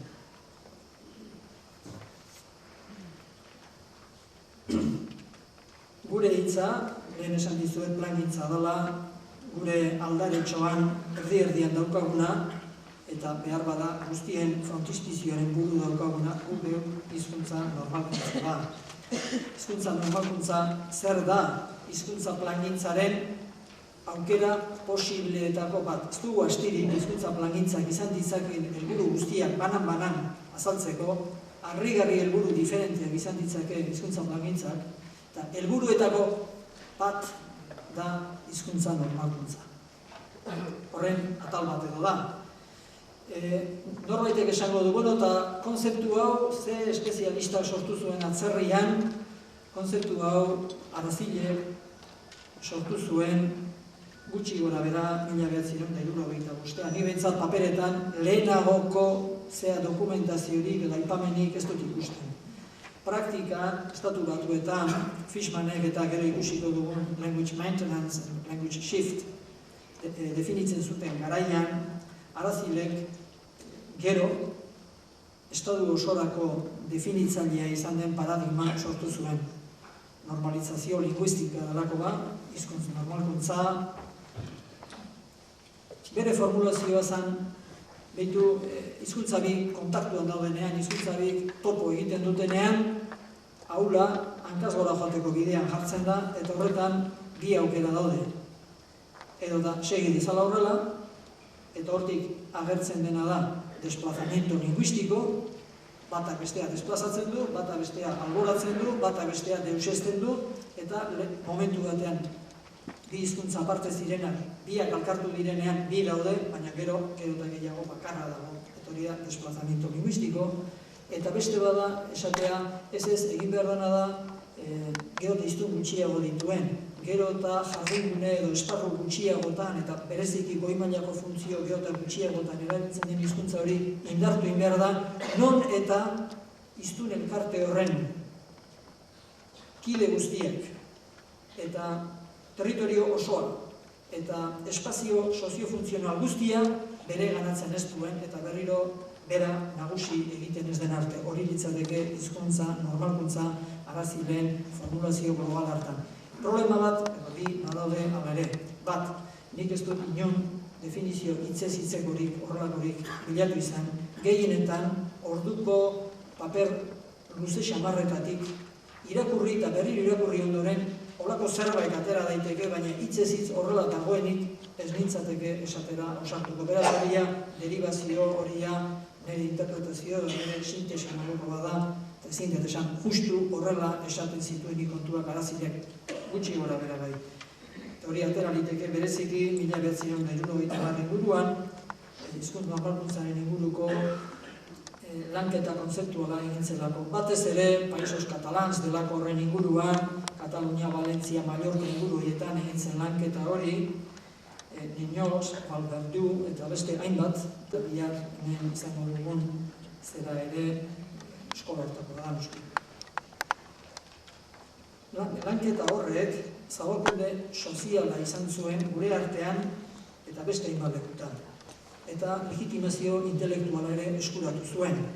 Batez ere 77tik 82ra, o 82 bitartean, gaur bizi dugun zea marko juridiko, politiko osoaren egitura berritu zen garai inguru haietan, gertatu zen hizkuntz normalkuntzak bere zera indarra, bere pisua eskuratzea maila horietan, eta horrela, ikusten baduzue, bai hemen, bai Nafarroan, bai Galizian, Katalunian, Valentzian guztietan, beti terminologia hori ageri. Naiz eta gero bakoitzak horri aplikazio jakin eta berezia eman, baina terminologia orduan sartu, edatu, indartu, konsolidatu zen.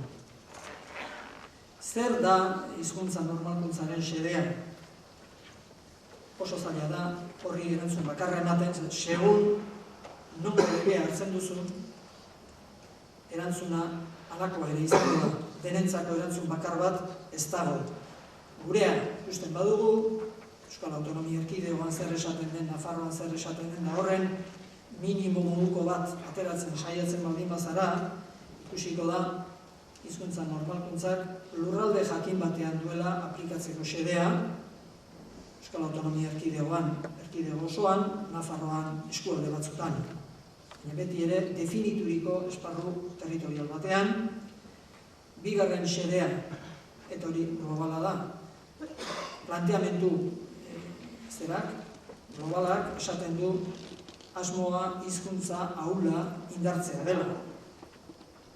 Indartu, oraino. Hori bakoitzak erantzun diferente ematen dut, hainbat kasutan erantzun horiek kontestuaki interpretatu beharreko dira gainera, baina joera, orientazioa guztien hori dute. Holakoetan, esaten da, zera corpus planning delako horretaz erakunde bat jarriko da arduradun gure artean, bai hemen eta bai Nafarroan. Nafarroan agian ere baino argitxeago, baina bietan berdintsu erakunde hori euskaltzaindia izango dela esaten da.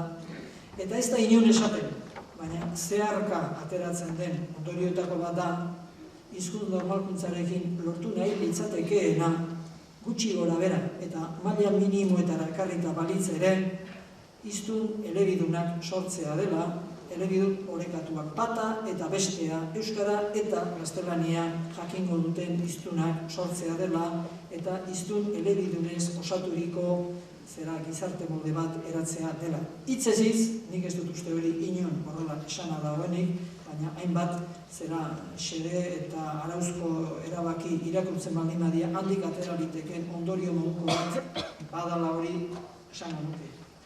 Eta esaten dena da, hizkuntza horiek ofizialak izango direla. Zer da ofiziala? Hizkuntza ofizial bat zer den begiratzen hasten bazara, kontuatuko zara berriro, erabateko dispersio kontzeptual, terminologiko, semantikoa dagoela.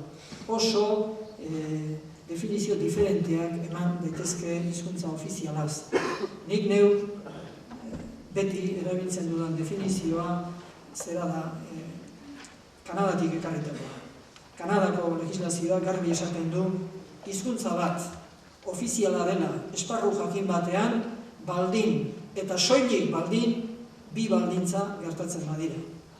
Eta bi baldintza dira, bat, esparru horretako hiritarrek eskubidea dute hizkuntza hori bere bizitza pribatuan eta bere bizitza instituzionalean, horien artean, nabarmenki eskolan, erabiltzeko, eta eskubidea dute beraiek beren gogozko hizkuntza horretan atendituak izateko. Beraz, eskubideak, hiztunak, hiritarrak ditu, eta bi herriaginteek, instituzio publikoek, beharra, obligazioa, eginbidea dute hiritarren gogo hori asetzeko. Oda, Kanadatik etorritako formulazioari gaur egun hemen legislazioan ere ia hitzez hitz reflejatuta dagoena da hiritarren eskubideak auto izango dira, herriaginteen obligazioak auto izango dira. Bi horiek batera betetzen diren neurrian, hizkuntza bat ofiziala da, betetzen ez diren neurrian, beste ofizialtasun definizio batzuen arabera baita ere ofiziala izan daiteke, baina horrela ez. Ze alde ditu onak eta txarrak hizkuntza normalkuntza gure artean darabilgunak. Lerro batzuk markatzen saiatuko naiz, ahalik eta lerro neutralenak, gero bakoitzak, horko lerro bakoitzari pisu handiagoa edo txikiagoa eman, ondorio diferenteak atera ditzake. Bere alde du bat, aplikazio almen graduala duela, idatzita dagoen moduan ez da esaten bihar goizeko 9:00 aurrera, dana horrela izango da. Baizik, gauza pauso egingo dira. Eta gizarte honetan, herritar gehienek hizkuntza bat ezagutzen dute, baina bestea ez dute ezagutzen, eta beraz, aldaketa hori kolpean egin ezin daitekeenez, aldaketarako egokitze aukera bat ematen du. Bat, bigarrena, hizkuntza normalkuntza, hemengo marko juridikoan definituta eta xehetuta dagoen moduan, esparruz esparrukoa da. Eta beraz, esparru bakoitzean eta esparruen artean lehentasunak jartzeko aukera ematen dut. Hori guri hain naturala iruditzen zaigu, baina ez da hain naturala eta ez bada bere aldeko mesede bat. Hirugarrena, jendearen gogoan oinarritzeko aukera ematen du. Honetan ere urrutira joan beharko genuke, gutxienez McRae delakoaren gana, McRae hizkuntza politikan eta espezialista seguruzko handiena da munduan, berak aztertu izan ditu Suiza, Belgika, Finlandia, Kanada, bereziki bakoitzarekin publikazio handi bana atera izan du, eta hortan hasi aurretik ere berak esan zuen praktikan hizkuntza eskubideak bi eratara enfoka zitezkela. Bata, norbanakoan oinarritutako hizkuntza eskubideak eta bi lurraldean oinarritutako hizkuntza eskubideak. Norbanakoan oinarritutako hizkuntza eskubideak esaten du hiritarrak, pertsonak duela aukera erabakitzeko ze hizkuntzatan jardun nahi duen, berarekin, bere lagunekin eta herri eginteekin, pertsona dela erabakitzen duena, lurralde formulazioak esaten du ez. Lurrak erabaki behar du. Hemen, periodiko guztik alemanez izango dira, Suizako zona batean. Eta baliara hartatik aurrera bazoaz, frantsesez izango dira. Eta beste baliara egitara joate bazea, han italieraz izango dira. Ez da denentzako periodikoak eta denentzako irratia hiru hizkuntzatan eta denentzako telebista lau hizkuntzatan eta denentzako eskolak bakoitzak nahi duen hizkuntzan, baizik eskolak hemen hizkuntza hontan, hemen beste hortan, han bestean.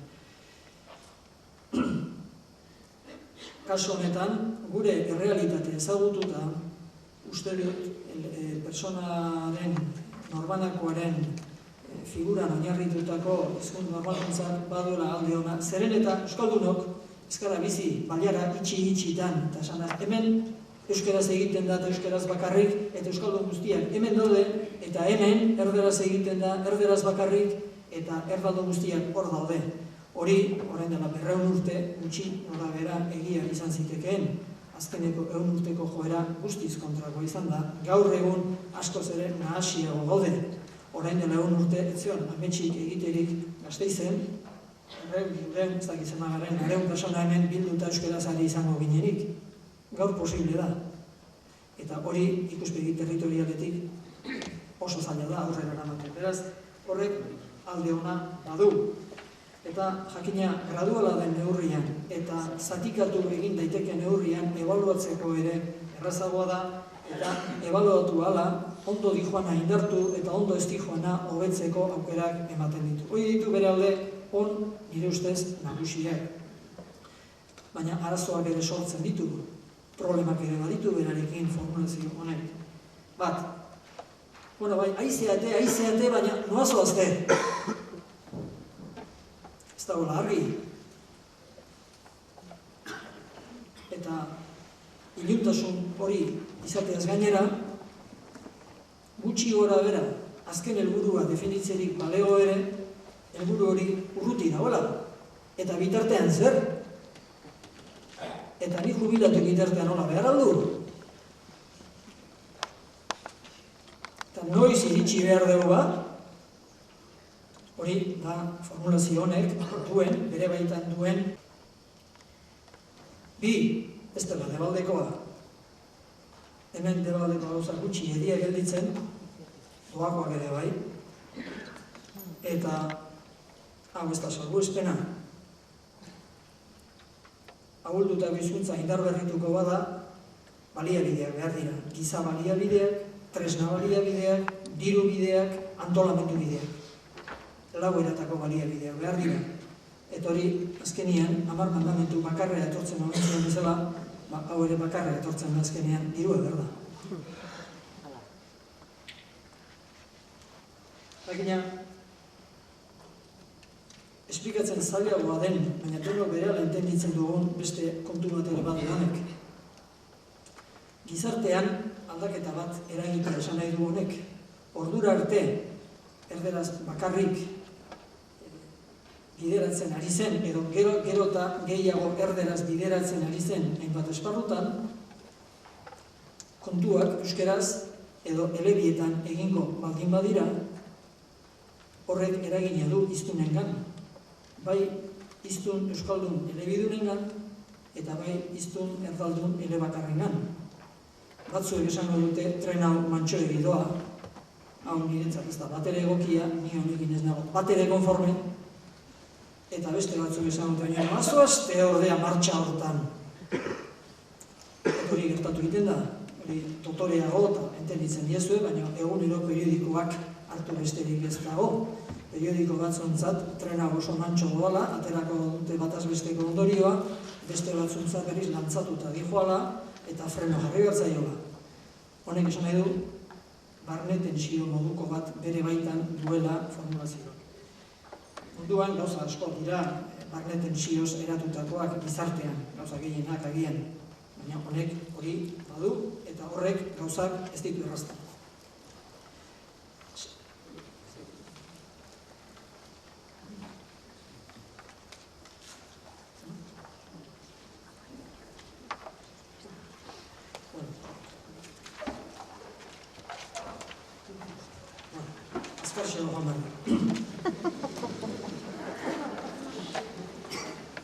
Ikuspegi eta kontzeptu globalak ikusi ditugu, has gaitezen orain lehen esandako beste pelota horiek aztertzen. Hor ikusi dugu globo linguistiko hori harakatuko dugu pixka bat barrutik.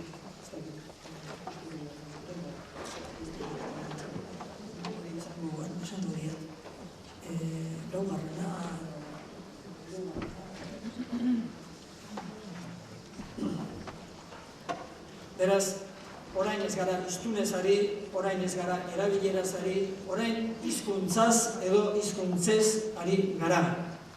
Orain linguistaren lentea jantzen da mesedez. Hau xekera. Hor, hirugarren globoa ikusten duzu dela. Orain, hirugarren globora gatoz berriro. Mesedez, horretu, referentzia, alternantzia, hibridazioa. Horren aurretik, konzeptu bat hartu behar dugu, denok zoragarri entenditzen duguna, eta hain ondo entenditzen dugulako inoiz erabiltzen ez duguna.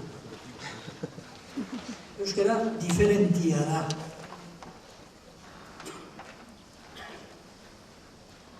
Edo, bestera batean, ez dificilísimo. Osa beha da.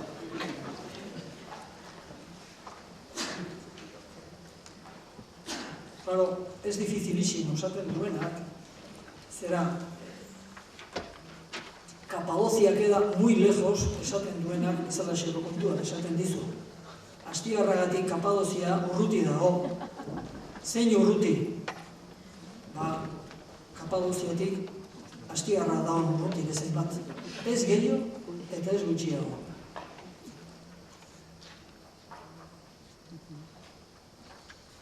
Paris urrutian dago Gasteiztik.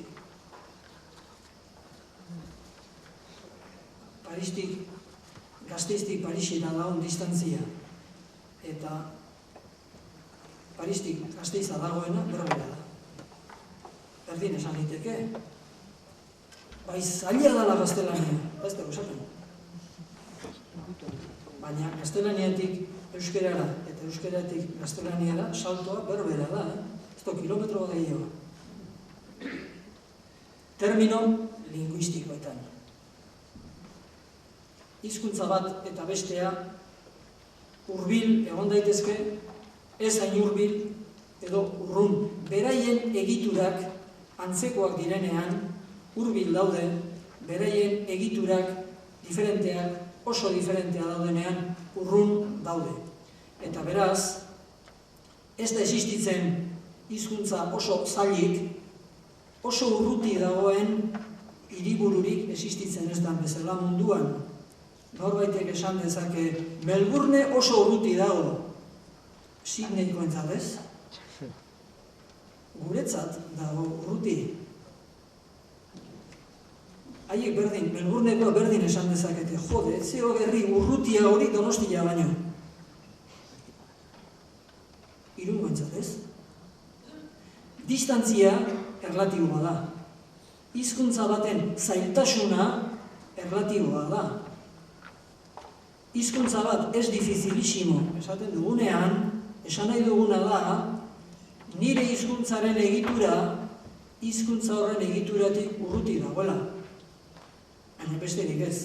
Eta beraz, aztertu behar duguna da, hizkuntza batzuek eta besteak barruti begiratuta, linguistaren lenteekin begiratuta, elkarrengandik hurbil ala urruti dauden.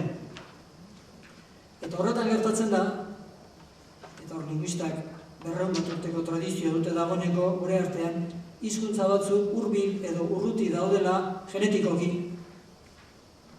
Latinkume diren hizkuntzak elkarrengandik hurbilago daude. Hizkuntza germaniarrak elkarrengandik hurbilago daude, baina hizkuntza neolatinoetatik germaniarretara saltoa handiagoa da. Eta ez da esanik ez, euskararako saltoa ez da txikienetakoa. Hor, kasu honetan, ikuspegi genetikoz hitz egin liteke. Euskara, ez dakigu noiz sortua den, baina hizkuntza egoera oso diferente, oso bere gain batetik sortuta eta haren jarraipena da. Eta naiz eta azkeneko 2000 urtean bereziki inguruko auzo hizkuntza handietarik, latinetik gero, erromantzeetatik ondoren, eta gaur egun gaztelania eta frantsesetik bereziki, naiz eta oso hurbildua eta oso interbenitua egon interferentzia eta gainerakoen bidez, hala ere, oraindik oso diferentea da. Nik beti hartzen dut adibide bat, zein diferentea den azaltzeko. Har dezagun, hau Lafiti hartua dio bere liburu batetik. Har dezagun euskarazko esaldi bat. Izan gabe, eman litekeen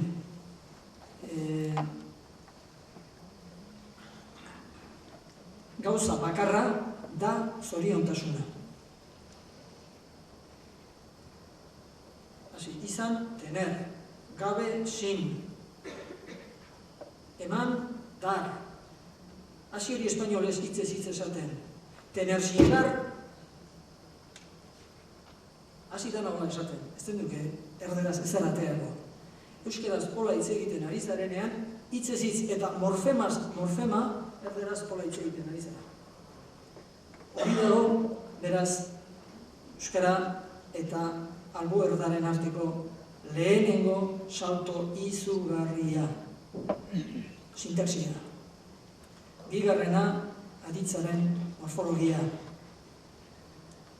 Eta ez dago diezazkiok egu horretara joan beharrik, Eta aditzarekin batera, bertako subjektu, objektu, horien konkordantziak. Zergatik da, John ha venido, John etorri da, eta John ha comido, Johnek jan du. Hori inguruko hizkuntzetan, ez gara bakarrak hori egiten dutenak inondik ere, baina ingurukoetan ez dago. Horre berak egundoko saltoa ekartzen du. Guri normala da, guri, gehien hori. Normala eta naturala iruditzen zaigu. Zuen artean izango da euskaldun berririk, hori ikasi behar izan duenik, eta berari ez zaio hain normala eta hain erraza gertatu hori bere ganatzea, hori salto handi bada. Aldea ez da hain handia, inondik ere, hots egituran, fonetikan, fonologian, batez ere gaztelaniarekin, oso hurbilekoak, oso parez-parekoa gara, ez berdinak, baina hurbileak. Eta aldea, handia da itzaltxorraren jatorrizko muinean, eta gero eta antzekoagoa da oraingo terminologian. Eta oraingo esaten dugunean, lasai asko azkeneko 5 urteko esan dezakegu.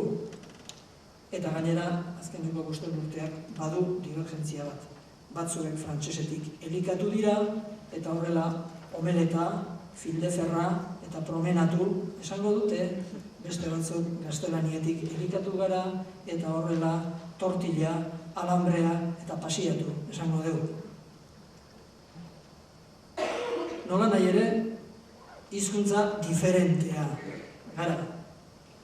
Eta diferentzia horretarako linguisteek sortu izan dute kontaktuan dauden hizkuntza handiaren, Big Brother, Gran Hermano eta txikiaren arteko diferentzia estrukturalak bereizteko kategoria dikotomiko argi bat. Hori ere Heinz Krosek sortu zuen, horregatik alemanez sortu zen, eta gero erdi aleman erdi inglesez esaten da. Abstandsprache, edo inglesez Abstand language, eta Ausbausprache, Ausbau language. Batak esan nahi du, euskara bezalakoa diela. Ez bakarrik hori esan nahi du, baizik eta espezialistek adibideak eman behar dituztenean, beti euskara jartzeutea horrek eta. Oso diferente bat eman nahi bada, euskara.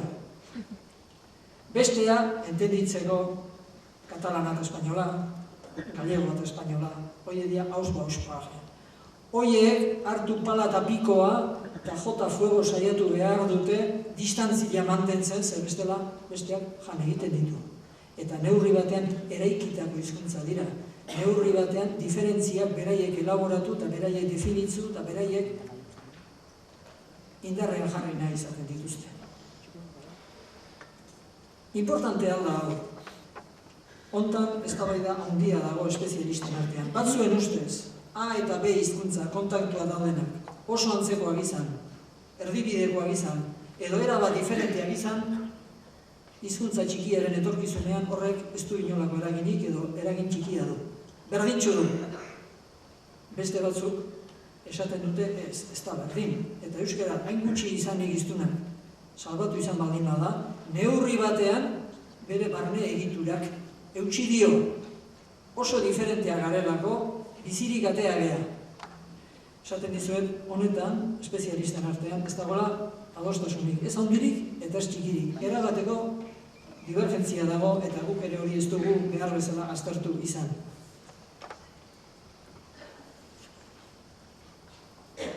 Esan bezala, lehengo zera globo horretan, puntu nagosia izango genuke, hizkuntza bi, Abstandsprache edo Ausbausprache.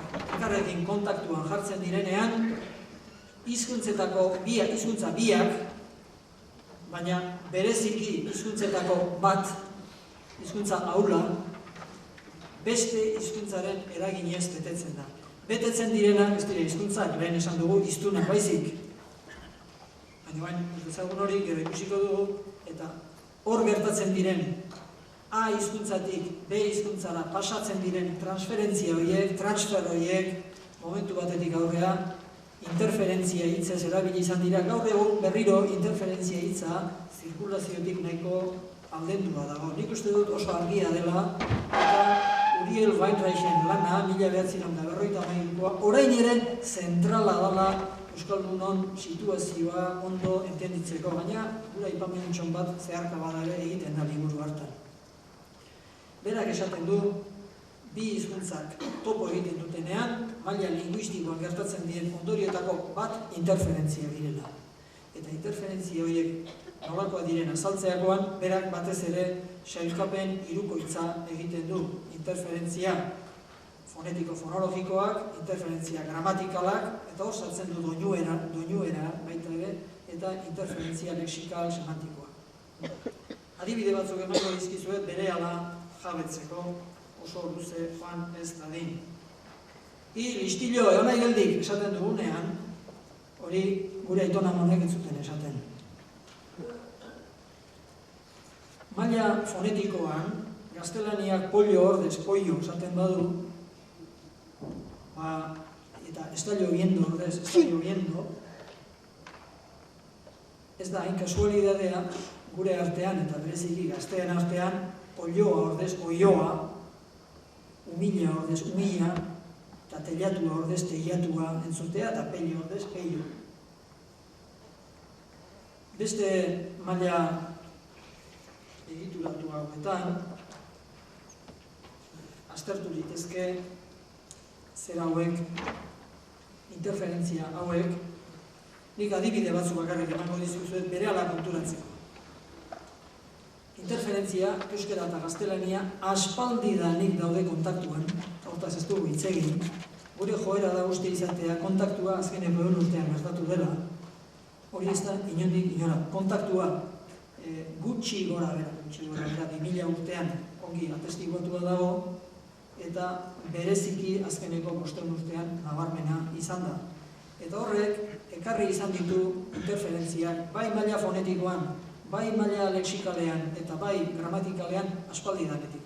Normalean, interferentzia zailena, gertatzen zailena, gramatikala dala esaten da, eta hainbat espezialistak esan izan du, ez, interferentzia lexikalak bai begien biztan daude, maileguak dira horiek, baina interferentzia gramatikalik berez ezin dut izan.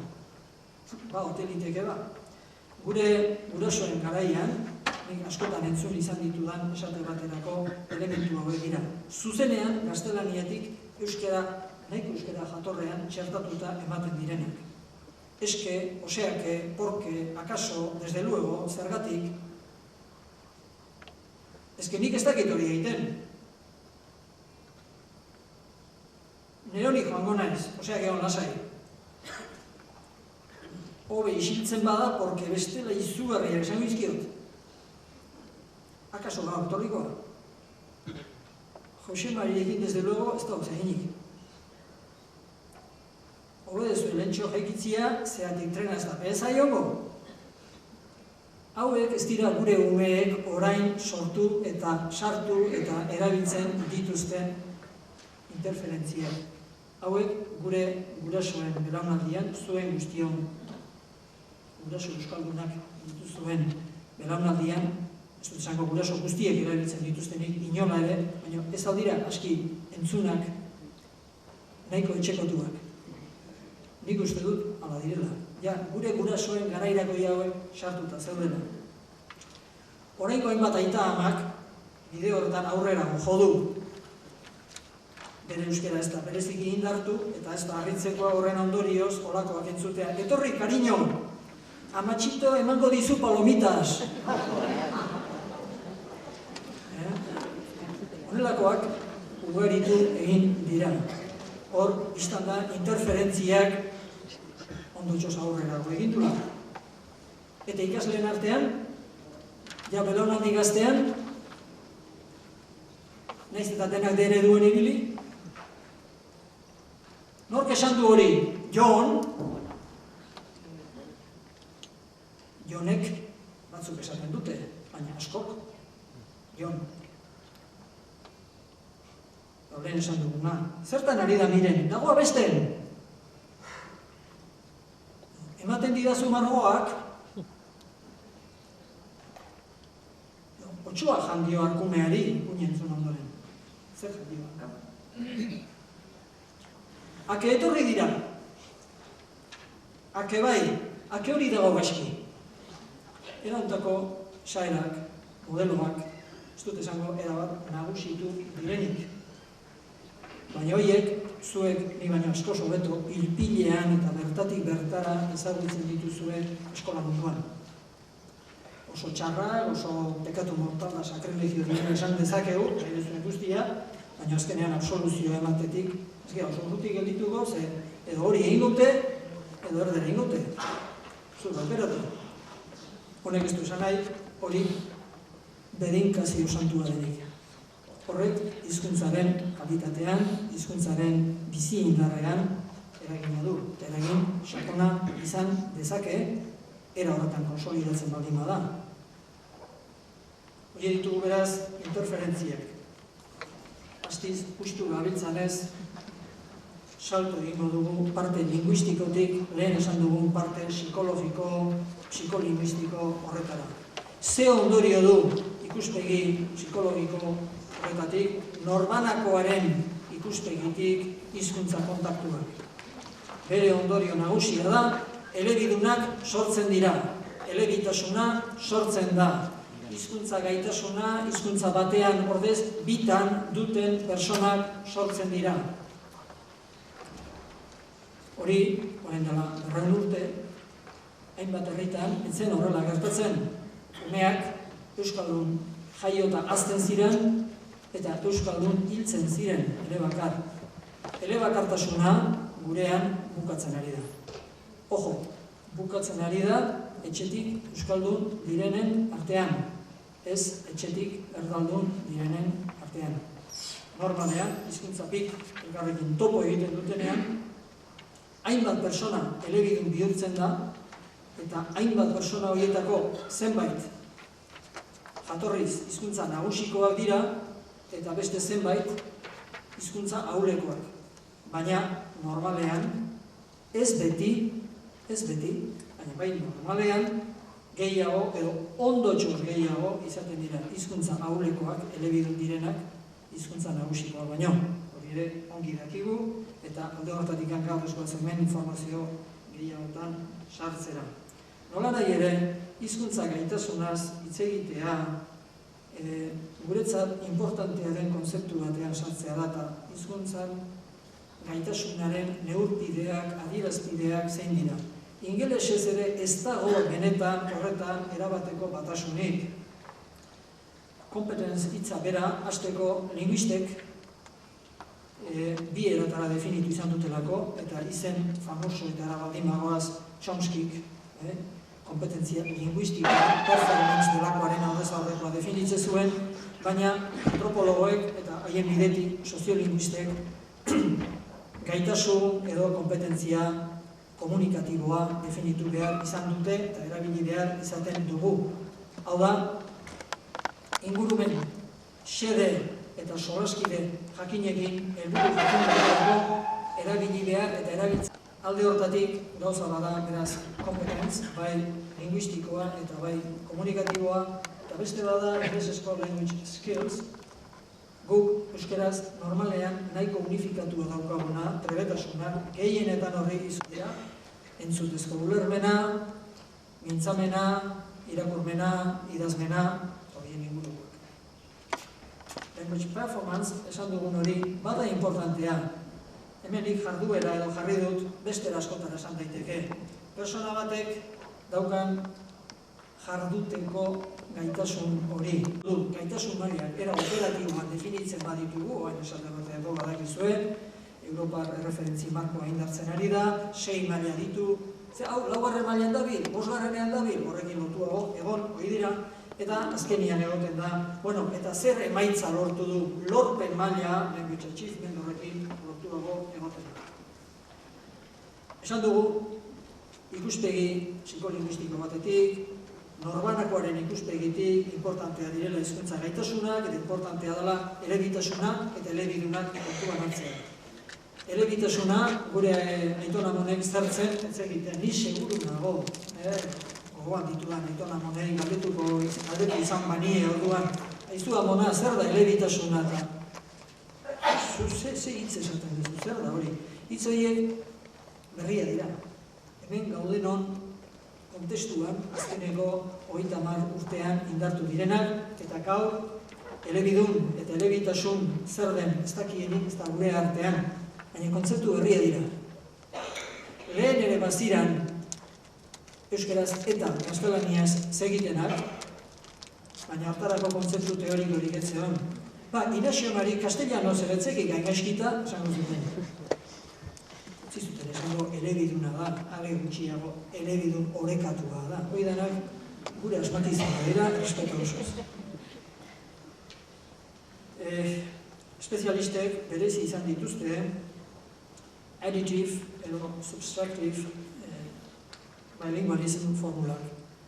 Batzutan, elebidun batzuk, bigarren hizkuntza ez dute lehenengoaren kaltegarri izaten, baizik lehenengoaraz gain bigarren bat probetxuzko moduan osatu eta garatzen dute, eta haien elebitasuna erantzizkoa da, lehenengoari bigarrena erantzten zaio, additive.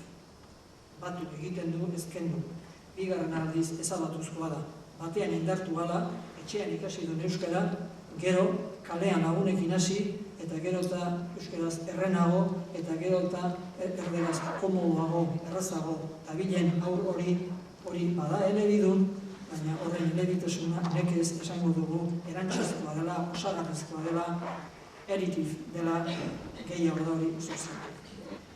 Elebitasunaren funtsezko banaketa individuala batetik eta gizarte batekoa da bestetik.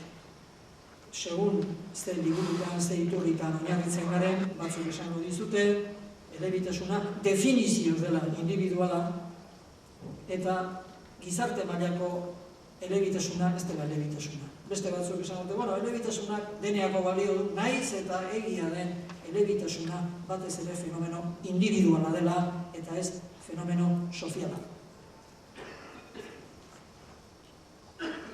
Importantea da, batez ere guretzat, bigarren hizkuntza, edo dana dalakoa ikasteko orduan, kontuan izatea, personak, direla ikasten dutenak, norbanakoarekin batera ari garela, eta hor, faktoreetako bat, ez bakarra, inola ere, baina faktoreetako bat motivazioa dela.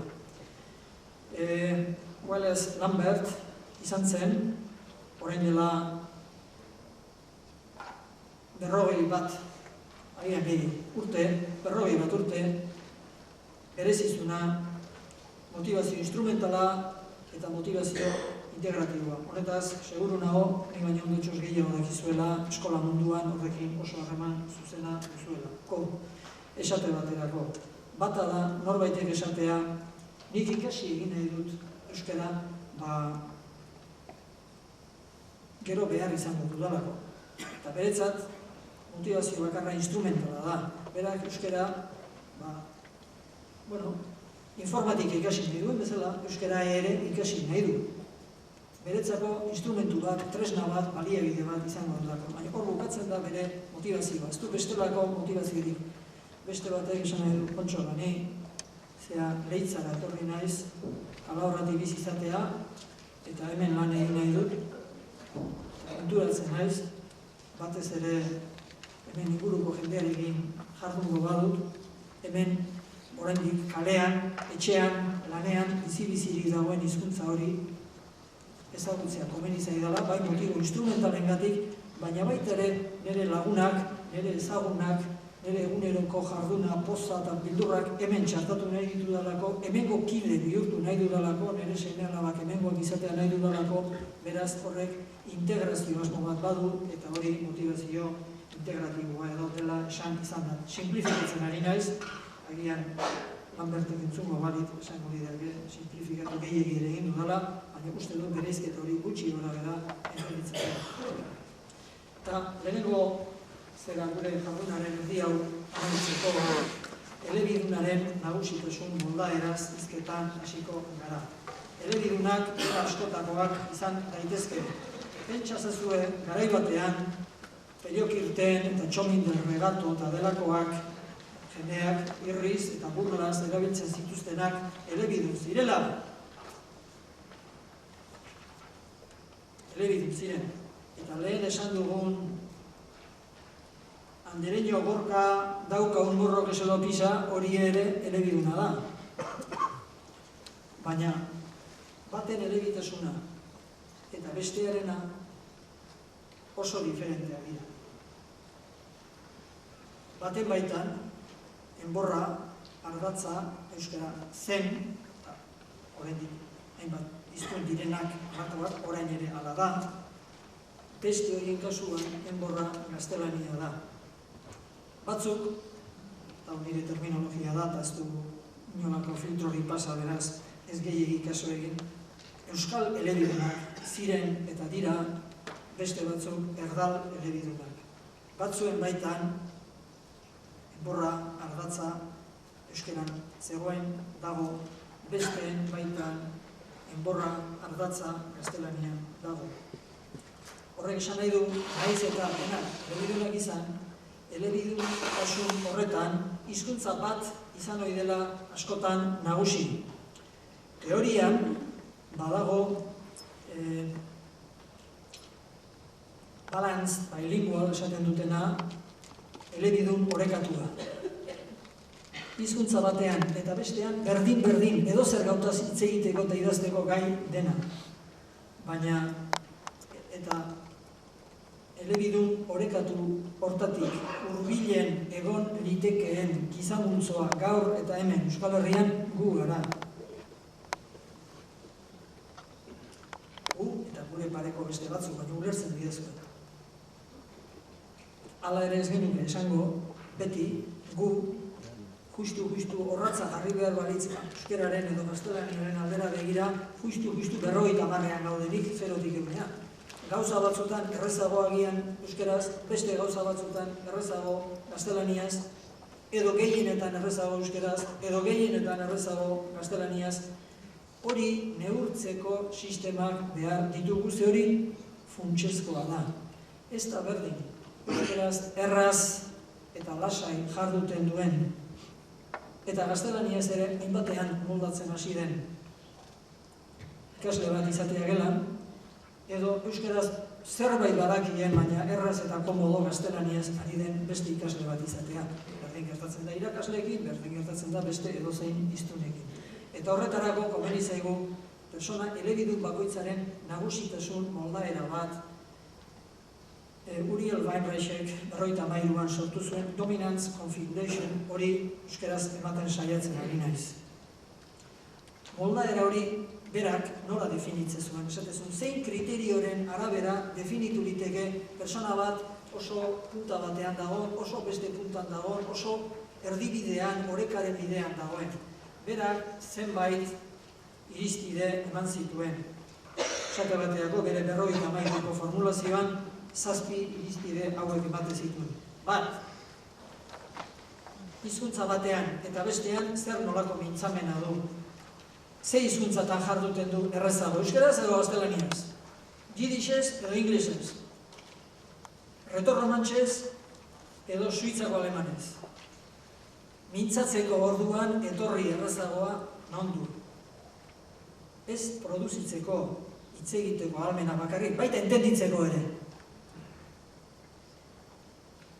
Gutako asko, euskara batutik urbilago gabiltzan ez eguneroko jardunean, euskara oso bizirik dagoen herri batera joaten bagara, eta bertako hiztunak, eskulamileak ematezago, 50 urtetik gorakoak, alkarregin adar jotzen da txistea kontatzen hasten badia, batzutan lanak izaten ditugu txiste horretaz gabetzeko. Niri hori gertatu zait behin baino gehiagotan. Funtzio horretan, ahozko ulermenean, agian ohituago gaude gaztelaniaz gauzak entzuten euskarazkoa baino. Beraz, lehenengo alor bat da personaren mintzamena eta ahozko ulermena. Trebetasun horietan, euskaraz edo gaztelaniaz. Nun da, sendoa.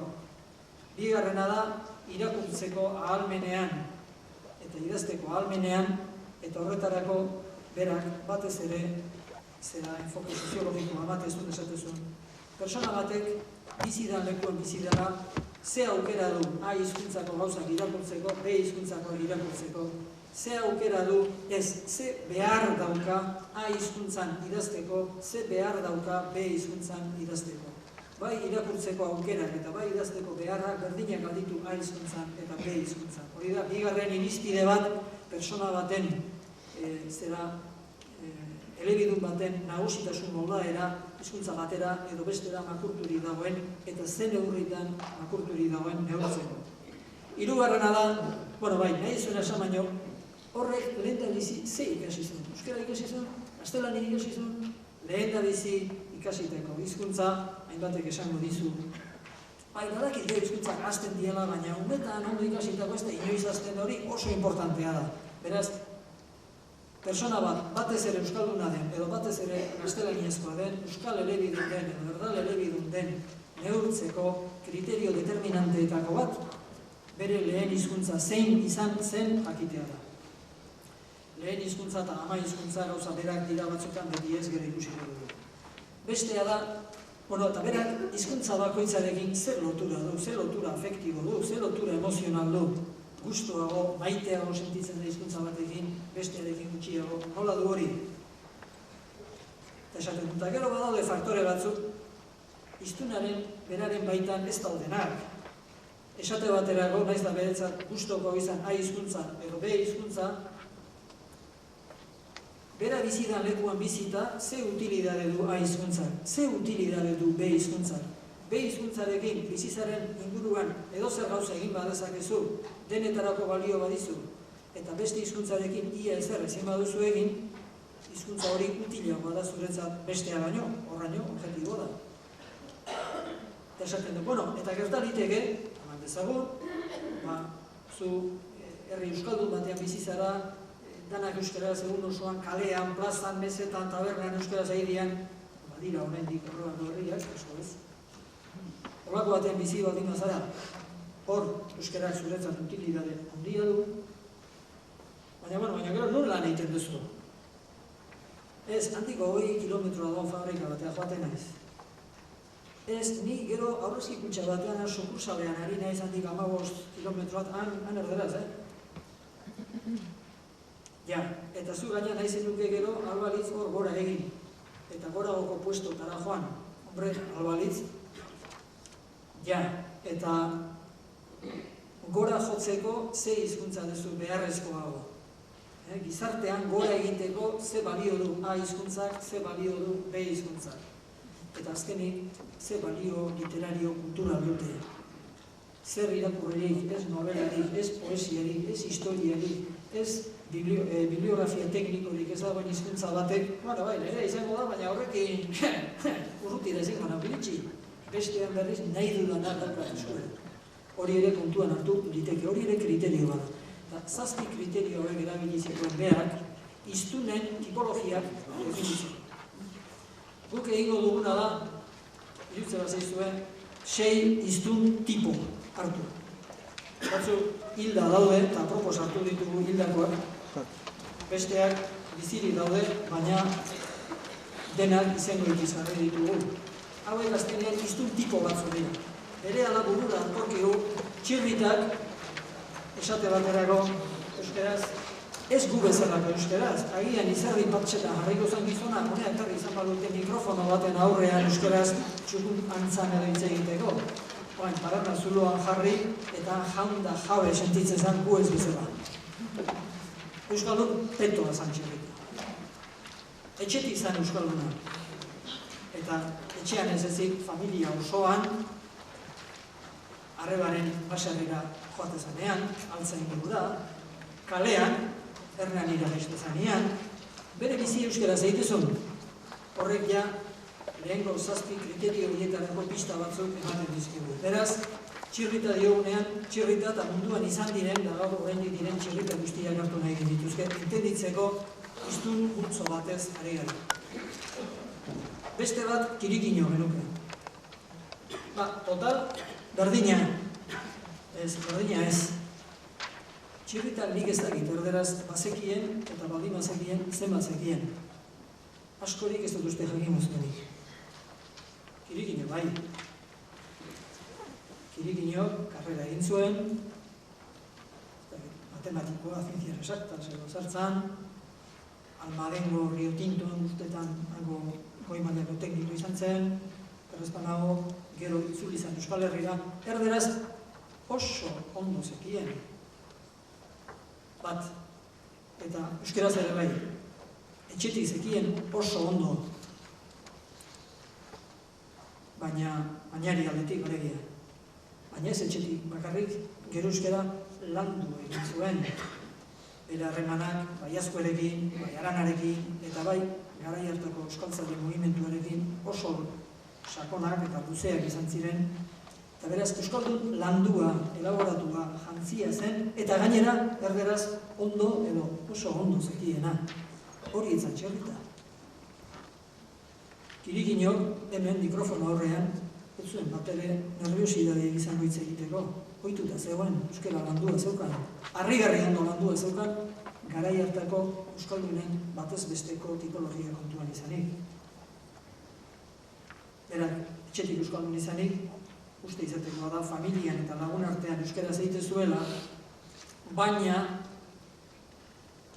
lagun artetik kanpora gizartean Bilbon bizizelarik urte gehienak, badakigu orain dela 100 urte, eta orain dela 80 urteko Bilbon, euskara oso atzendua zegoela, beraz, erderaz egin behar zuen. Eta pentsatzekoa da gainera kalean, naiz eta bere lagunak izan euskaltzaleak eta gainerakoak, haiekin, askorekin, seguro gehienekin, erderaz kanpongo zuela. Beraz, hor beste euskaldun tipo bat daukagu.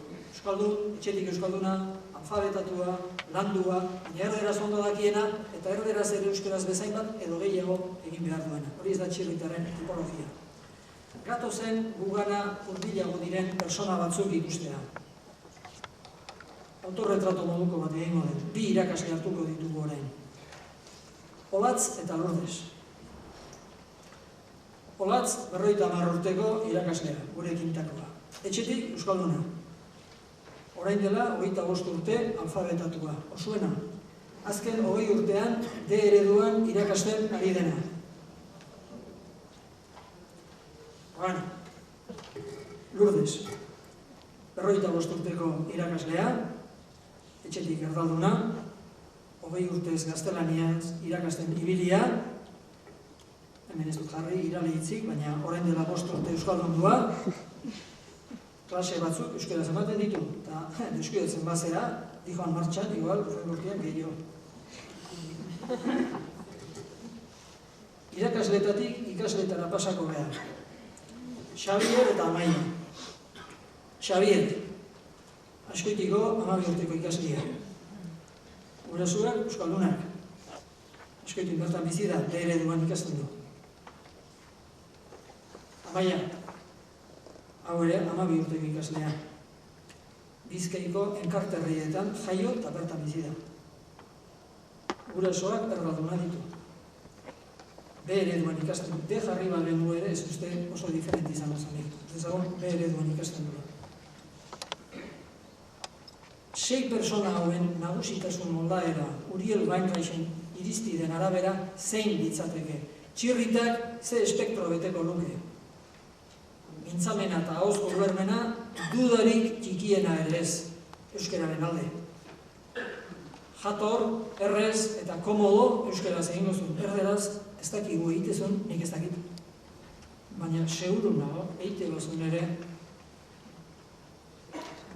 eneke cosas hicimos, esanaz jardun duzuela, jardutekotan.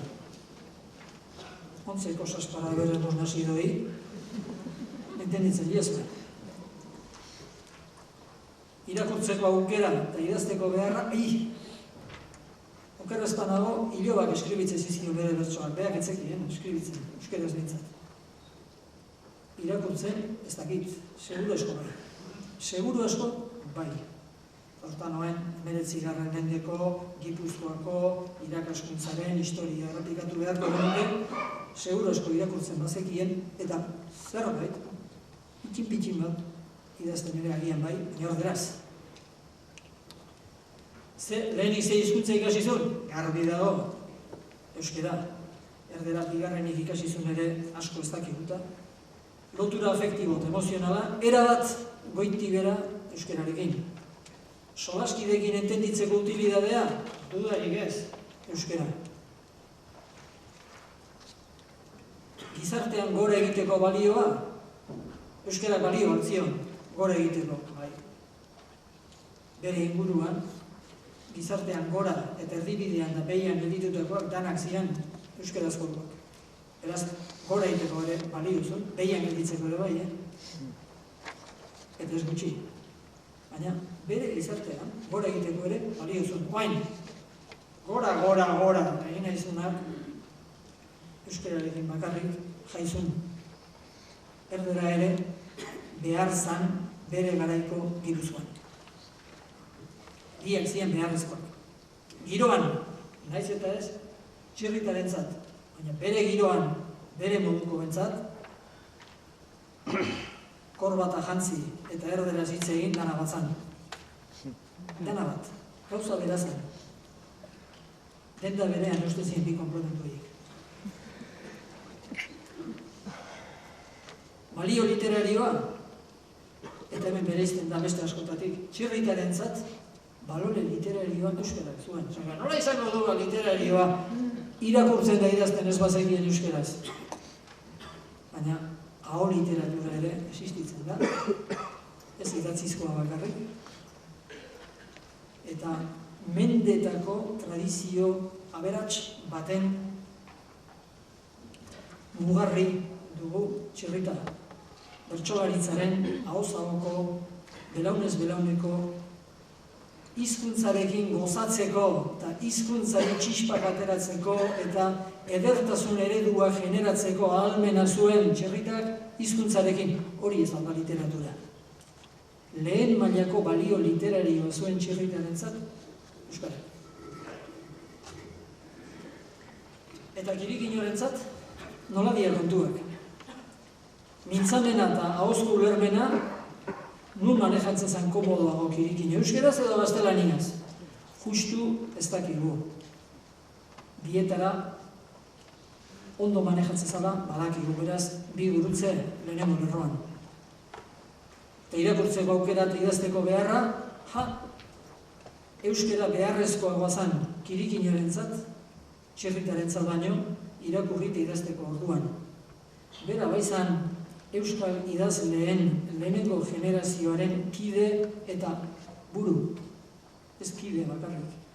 Euskal idazleen generazioa praktikan 1900 ingurutik sortutako kontua da. Hitza bera ere badakizue, garai hartakoa dela, baina hitza bakarrik ez. Euskal idazleen sintagma hori, hitzelkartu hori, orduan sortua da, Bizkaian generatu eta zabaldu zan batez ere gero etorri zen Gipuzkoara. Eta bera horren aintzindari da, horri buruzko dokumentazioa nahiainakoa da.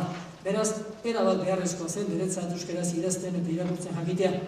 Baina gaztelaniaz ere, bai, ikusi besterik ez dago, Juanito eta Pepito eta Luisito ehundoko atakeak esaten egiten zizkien. Zergatik, Juanito eta Pepito eta Luisito, erderaz, auto hori eta ure idatzi zutelako, beraz, arki irakurtzen gaztelaniaz.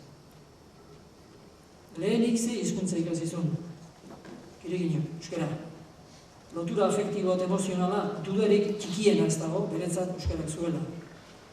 Solaskideekin entenditzeko utilidadea biak. Hortia diferente da. Berak, euskaltzaleak gogaide zituen neurrian, euskaltzale guztiak etzian, agian gehienak ere ez, bitmoldean euskaldun. Gizartean gora egiteko balioa biak behar zituen. Balio literario kulturala beretzat garbi euskarak zuen. Gatozen orain olatzen gana. Mintzamena eta hauz ulermena esan dugu euskarazkoa duela. Irakurtzeko aukera eta idazteko beharra taulan oker jarri dugu. Bai euskara eta bai gaztelania. Gaur egun gure munduko jendeak bietara jardun behar izaten dugu idazteko eta irakurtzeko orduan. Eta galdetuko balitzaigu, eta joan da nudan irakurri aldezu eleberririk. Bai, ni irakurri ditut. Eta euskeraz edo gaztelaniaz. Edo, agian horretik inglesez. Proba ingo bagenu, uste behingo, Proba ingo bagenu, esparru honetatik bertatik irten gabe, seguru esko, galdera honentzako, erantzun unigokoa aterako baino. Lehenik ze hizkuntza ikasia daulatz, euskera, lotura afektibo eta emozionala, normalean, guk ezagutzen dugun gure giroan, euskerarekikoa. Baina, solaskideekin entenditzeko utilidadea, biak behar ditu. Lanean, bere dut ikastetxean, akoan zailago,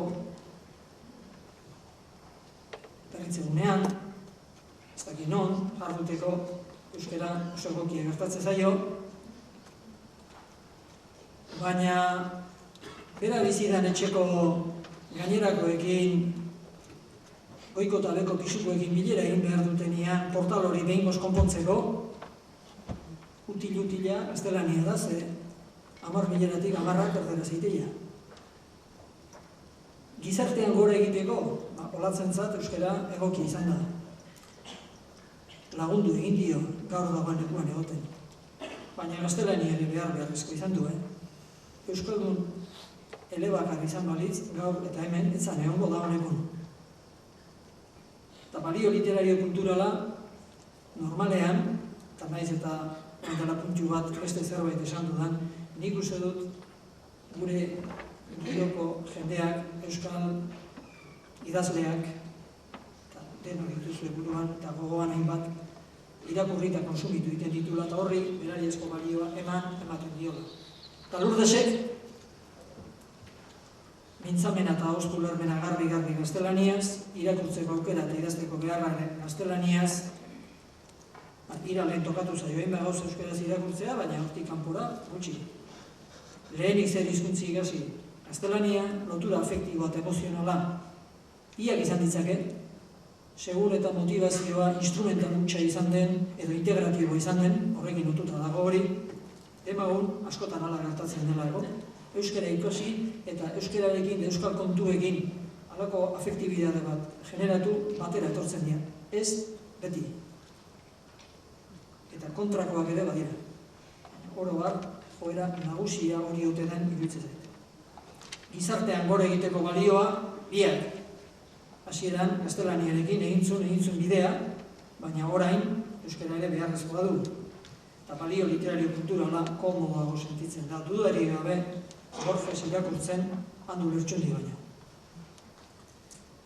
Eta ikasleak, Xavier 12 urtekoa du. Hemendik 20 urtea, 32 urte dituenean, seguru esko, oraingo formulazio hau ez da horrela izango. Baina oraingoz, kasu estremo bat ari gara jartzen, esan liteke hau duela. Bera oso euskeran errotua dagoela. Eta amaia erabat bestean dago errotua.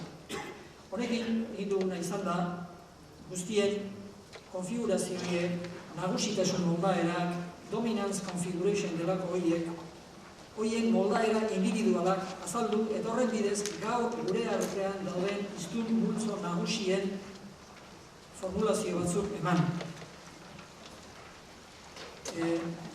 Honek balio aldu ezertarako.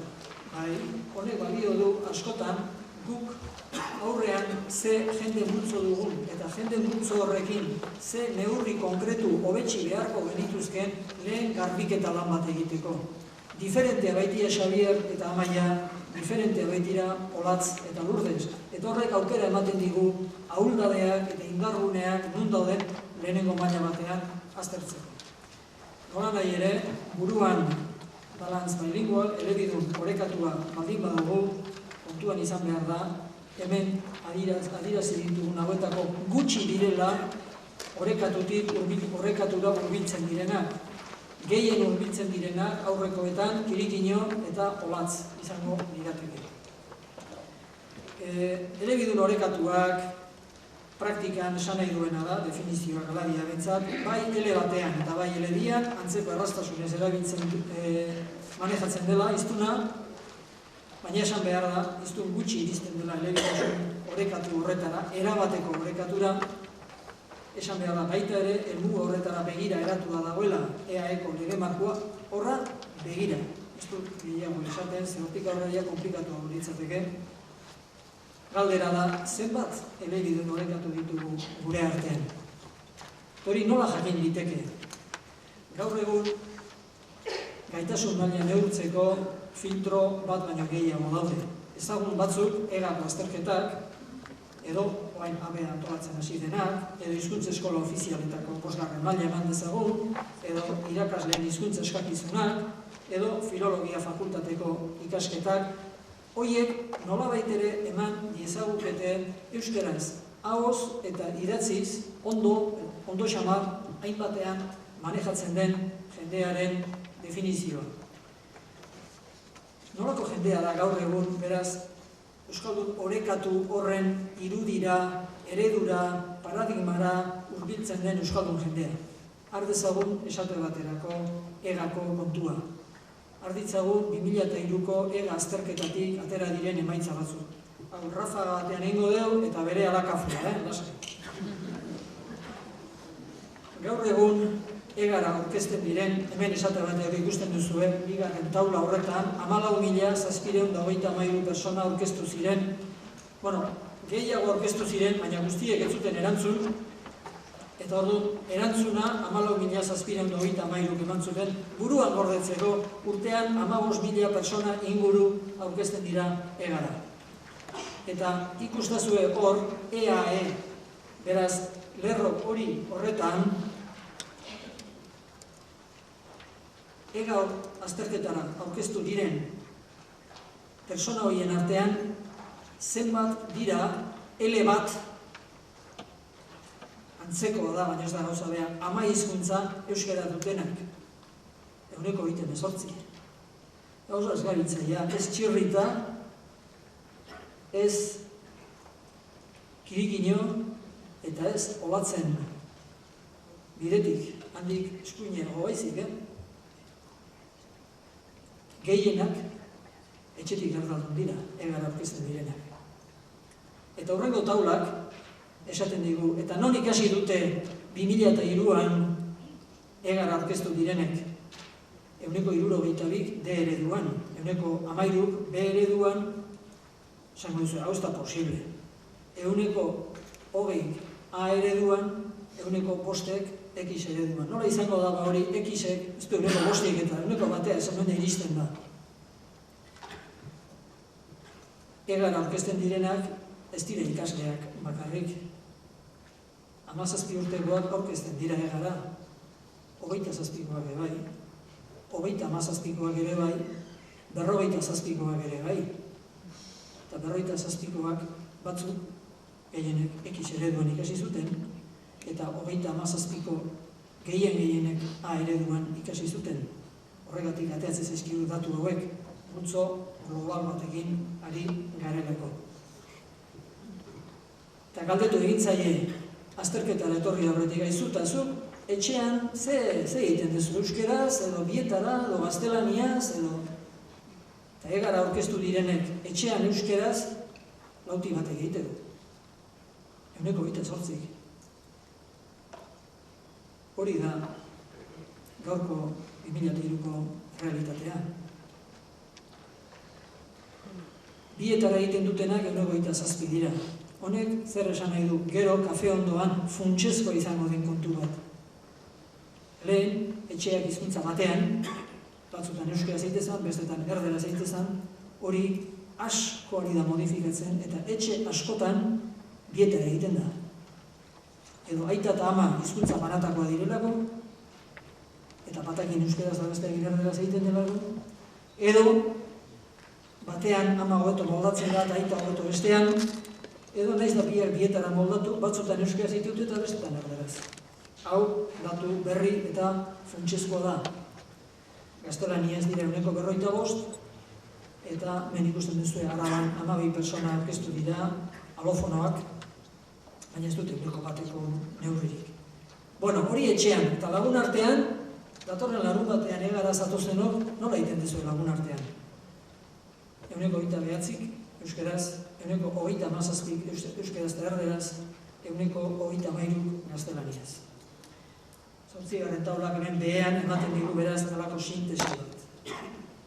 Gaur 2003an, egara aurkezten diren personaien artean, 28 egiten du euskeraz etxean, ez barkatu, 28 da etxetik euskaldun, ele bat, ama hizkuntza zerbait esateagatik, ez da dauzadea, euskera dutena. 28 dira, D ereduan ibilitakoak, oiek, baina ondo txos gehiago, 22, etxeko hizkuntza euskera dutenak ordea 28 eta kalean ere 29, parean dabiltza etxea eta kalea. Alde izugarria dago, segun zer galdetzen dezun, eta honek gauza bat adierazten digu, hizkuntza baten erabilera ez dela uniformea esparru guztietan, etxean, lanean, lagun artean, kalean, jolasean, futbolean. Bueno, hau da egara aurkeztu direnak. Baina denek ez dute aprobatzen. Zenbate gainditzen dute ega, horretorri diren horietatik. 28, kontxo, etxean 28 egitezun da? Ez dute koinziditzen.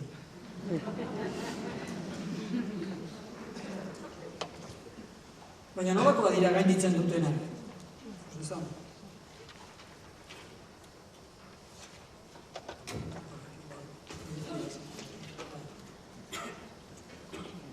Ega gainditzen dutenek, hemen gauza bat egin dugu. Adintaldek hartu ditugu. Arditzagun guretzat interesgarrienak direnak. 17-20 urte artekoak. Hau da, eskolatik pasaberriak, batzuk bainik eskolan daude, 18 urteregin. Inun gure eragina antzematekotan, hauengan. Hauek, zer, ega gainditzen dutenak, zenbat dira, etxetik euskaldun ele bat euskara dutenak, 10 hizkuntza euskara dutenak. 178. Eta 118 dira etxetik euskara eta gaztelania ikasi zutenak. Beraz, etxetik erdaldunak eta eskolan ibili eta ega ateratzen dutenak aurkezten direnen 14. Naiz eta etxetik erdaldunak, etxetik euskaldunak baino askoz gehiago izan. Etxetik euskaldun bakoitzantzat, etxetik 3 edo 3,5 erdaldun daude. Beraz, ega atera edo ez atera, hau gehiago aztertu beharko da, baina neurri batean kontua ez da eskolak ze ekipamentu eman dien, hori ere bada. Baizik, eskolara joan aurretik ze alforja ekarri dituzten. Eta ze eredutan ibili dira ega atera dutenak. 3 laurdena baino gehiago D ereduan.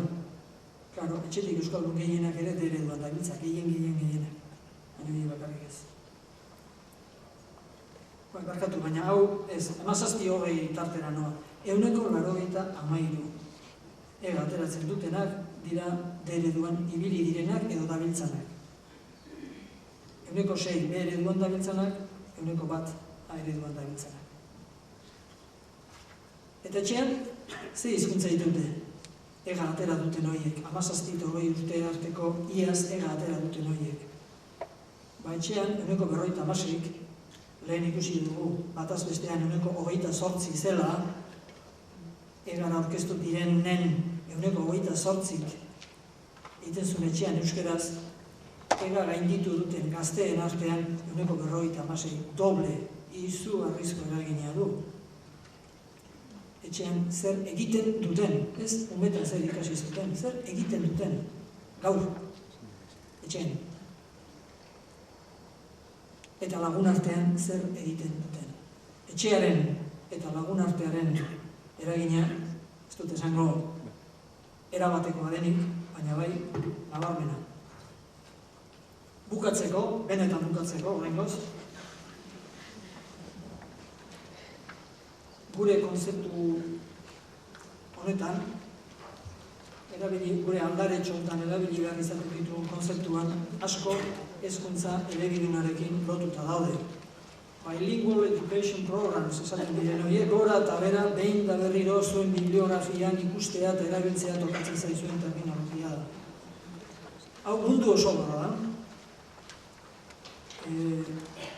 Honetaz, azkeneko 50, bereziki azkeneko 40 urtean garatu den bibliografia txunditzekoa da, badakizue IRCB, oain uste izena aldatu indura siglan bat, Quebeceko eta, Kanadako institutu horrek erabateko datu basea duela, ez da bakarra, hezkuntza elebidunaz, eta horrei buruz zerbait jakin nahi duenak han txunditu egiten da, ikusita, mundu mailan zenbat lantzen den kontu hau. Guretzat, funtsezkoak diren 3-4 idea bakarrik gordetzeko, esango dugu hezkuntza elebidunaren barruan, badagoela aula eta sendoa, batzuk esaten dute txarra eta ona, baina hezkuntza molde aulak, hezkuntza molde sendoak dira terminologia neutro, aseptikoago batean erabiltzen direnak, baina zuzena dira. Eta horren barruan, importantea da, besteren artean, ez ze hezkuntza molde den, baizik hezkuntza molde horrek ze ezaugarri ditu, ze umerentzako dago diseinatua. Minoriarentzako, maioriarentzako, minoria eta maioriarentzako, hori da galdera bat. Bigarrena, gelan ze hizkuntza da nagusi. Minoriarena, maioriarena, hori gure terminotara etorrita, A, B eta D eredua, han gelan gaztelania da nagusi, B-en 50-50, D-en euskara. Zer bilatzen du gizartean? Eta zer bilatzen du? Danak, umeak hizkuntza nagusira eramatea, etxetik euskalduna direnak behintzat segi dezatela euskaldun izaten, etxetik euskaldun eta erdaldun direnak denek euskara jakin dezatela bukaeran, hori diek gizarte mailako helburuak. Eta ze produzitzen du fabrika horrek, ze tornillo eta ze zaizkio azkenean. Galdera horiei erantzuna emanaz, eta oso era simplifikatuan, emango dizuet iturria, ezaguna da oso, hemen ikusten duzue batetik hezkuntza elebidunaren zera forma posibleen artean bat dagoela submersioa,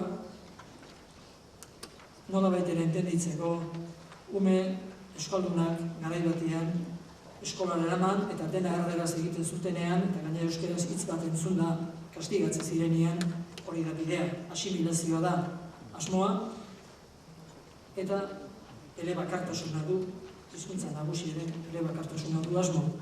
Bueno, esaten didate eta maiuskulaz bukatzeko, hemen dauzkazuen, enez banakona azaltzen hasiko. Bakarrik begira itzazue hori submersion, begira itzazue transitional, hemen honek tradizio handia duelako, gogoratzen garai bateko sagarra manzana, ikatza karbon, mujer andria, hombre gizon, hori zan transitional bilingualism, imersioa, murgiltzen dento da, ez dizuet hitzik esango, eta oain bai bukatuten dugu, eta gero jarraitu bat. Momentutxo bat.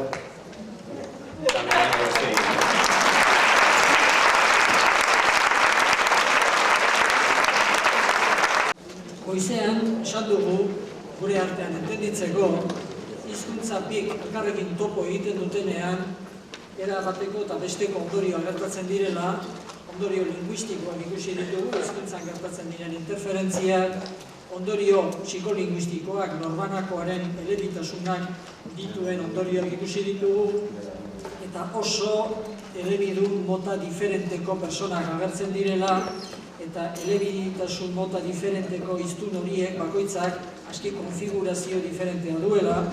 Orain, bai linguistikaren planoa, eta bai norbanakoaren, psikolinguistikaren, psikologia sozialaren planoa pixka bat alde batera utzi, eta soziologiaren planora, gizarte mailako azterketara hurbilduko gara. Hirugarren planora pasako gara. Hirugarren plano horretan pasatzerakoan esan behar da, honetan ere badagoela gutxienik 20. mende hasieratik hainbat azalpen eginik, baina gure arteko terminologia nagusiari dagokionez, hori guztia 60ko hamarkadan osatu eta konzeptualizazio lan hori han garatu izan da. Eta guk gaur darabilgun terminologia gehiena hizkuntzaren soziologiari dagokionez, nik esango nuke gutxi duela bera, 1960 eta 1975 bitarte hortan osatua eta garatua dela. Paradigma gehienak handik etorriak ditugula. Paradigma horietako batzuk, esan bezala, hankapuntiaka pasako ditugu gero konkrezioetara pasatzeko. Konkrezioetara diot, zeren eta lehen zerbait esan dizugu, ikastetxeetan pasadezuen galdeketa horrek eman duen informazioa hain da ugari eta hain da aberatsa, non gutxienez hango datu batzuk, apur batzuk besterik ez bada ere gaur, eman egin nahi genituzke, hemen esaten ari garen eta orain esango ditugun hainbat konzeptu teoriko praktikan zertan mamitzen den ikusteko.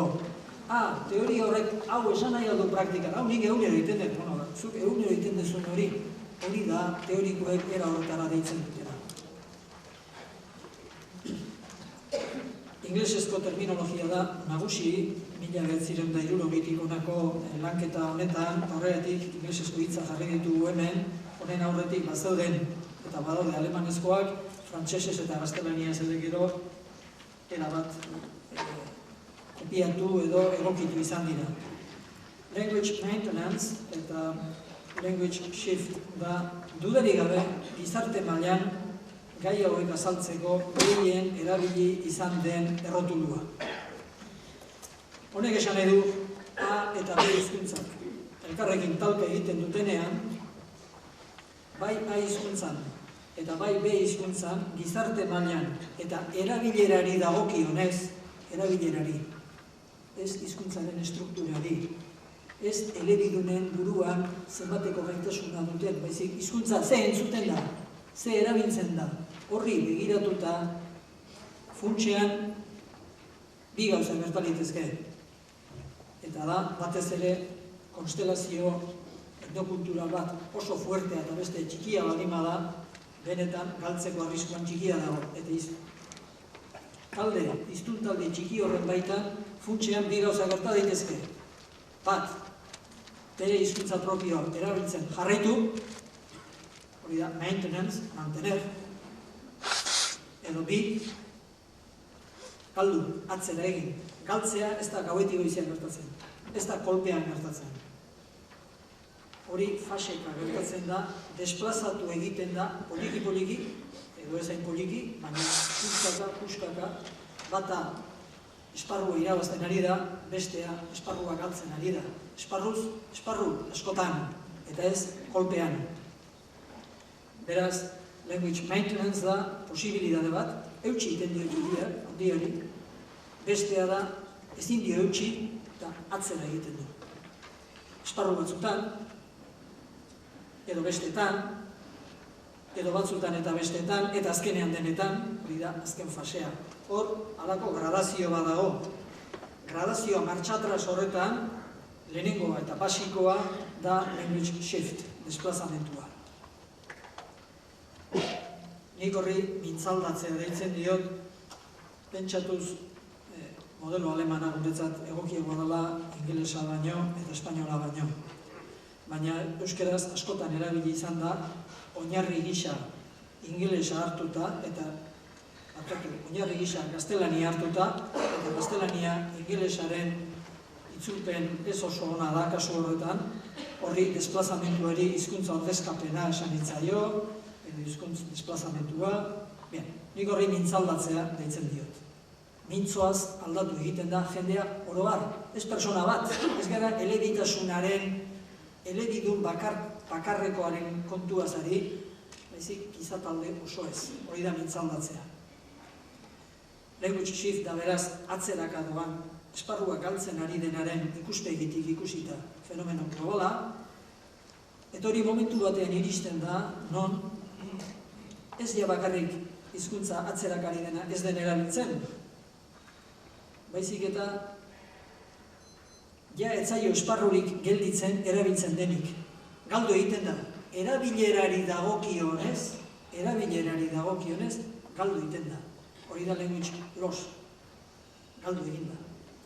Eta horrek badu, azken bukaera, non ez bakarrik ez dago esparrurik hizkuntza hori erabiltzen dena.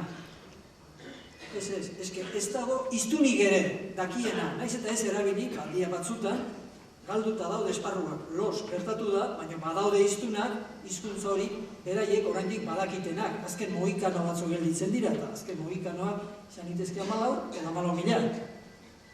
Ez, horiek ere galdu egiten dira. Dena galtzen direnean, hori death da.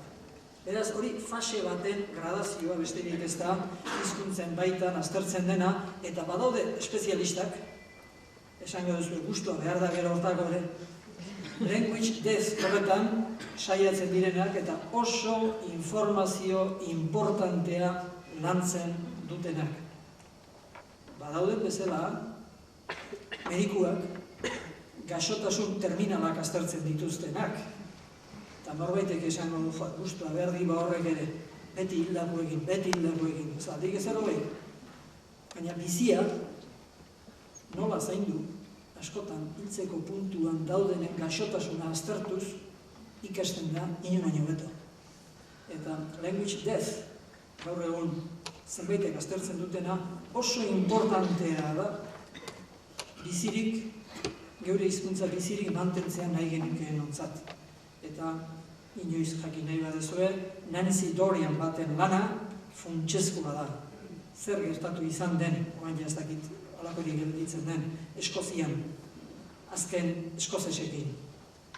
Haiei hiltzen ari zaie hizkuntza.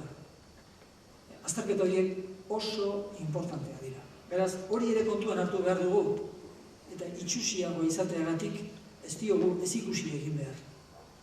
Bai baitakigu, gauzak ondo joaten ez badira, hor bukatuko dugu. Jakina, martxatraseko azterketa egin ordez, aurrera begirako azterketa ere egin daiteke. Aurrera begirako azterketa lehenengoa, jakina, martxa triunfalean dijoanarena da. Irabazi eta irabazi ari denaren, irabaztunaren ikuspegitik, berak ez dauka shiftik, bera daukana spread da. Bera, eman da zabalzazu munduan inglesa egiten ari da. Bera, zabaltzen ari da. Language spread, hori ere Fishmanek eta definitu zuten, gero Cooperrek definitu izan du batez ere 82tik aurrera, hor esaten dena da, zer da language spread, zer da hizkuntza baten hedapena. Hizkuntza horrek edo A, edo B, edo A eta B dituela. Eta zer dira A eta B? A, gero eta hiztun gehiago. B, gero eta erabilera esparru, gero eta jardungune gehiago. Edo, gero eta hiztun eta gero eta jardungune gehiago. Gero eta hiztun gehiago izatea garbi dago. Gutako hainbat inglesa ikasten ari da erdizka edo ez erdizka. Beraz, gu ere language spread horren sujetu gara. Baina gainera guk inglesa erabiltzen baldin badegu. Londresko aireportua junda urrengo abioi hartzekotan galdetu bat eta besti ez dakizar esparru batzutan, gure biziaren esparru batzutan, ingelesa sartzen ari zaigu, edo informatikako programa arraioiek entendituko baldin badeu, zerrotxo bait entenditu behar deu, edo ez dakizer, ez du esan nahi beti hiztun berria direnik, programa horiek ingelesez ikasten hasi aurretik aurreko astean ere bagenekin inglesa. Aste hortan, ez gara inglestu, baina aste hortan funtzio batzutarako inglesa inkrustatu zaigu. Bien, hori dena da language spread. Hori da hizkuntza indartsuaren aldetik gora bidean dijoan fenomenoa. Baina prozesu gora bideko hori ez da ezinbestean hizkuntza handiarekin, irabaztunarekin bakarrik gertatzen. Hizkuntza txikiak, ahulak, galtzeko zorian dagoenak ere, erabaki dezake burua jaso behar dugu. Eta burua jasotzeko saio horiei, zer izen emate zaie, izen asko daude. Erabiliena gaur egun language reversal, edo reversing, language shift, labur eta grafiko esateko tortillei buelta matia.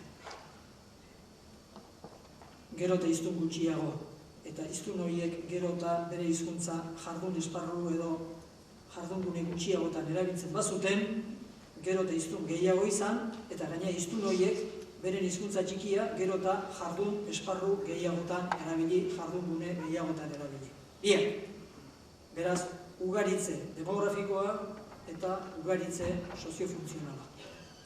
Hori da language reversal, horri euskeraz nola esan zaio, mila eratara. Nik erabiltzen dudana euskara indarberritzea da. Ez da nik asmatu bat, kasu honetan aitzindari zeak ditugu, doktoreak eta aspaldi xamarrekoak. Baina 30 bat urtetik ja hori erabili izan da, Mitxelenak eta beste batek erabili izan dute. Horren antzekoa izan liteke language revival. Funtsean gauza bera dira, baina gauza da gero eta gaixoago dagoena sendatzea eta bestea da hildakoa berpiztea. Hor badago alde bat. Revival da hilda dagoen edo zegoen hizkuntza bat berriro indarrean jartzea gizarte batean. Horri esaten diote bizi berritzea. Ez du ezinbestean esan nahi hizkuntza erabat hilda zegoela, baina bai esparru osoetan, lurralde osoetan, funtzio, area, esparru, jardungune osoetan, galduta zegoena sartzea. Hori litzateke bizi berritzea. Gradazio kontua da. Eta ez diogu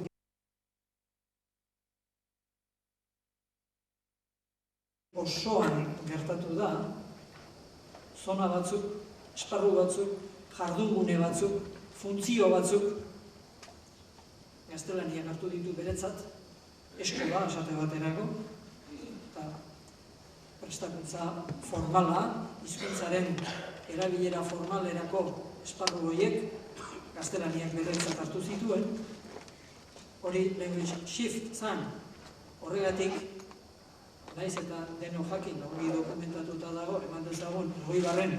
eskoletan debekatuta zegoela, hitz bat euskaraz egitea, eta, ojo, gurasoek,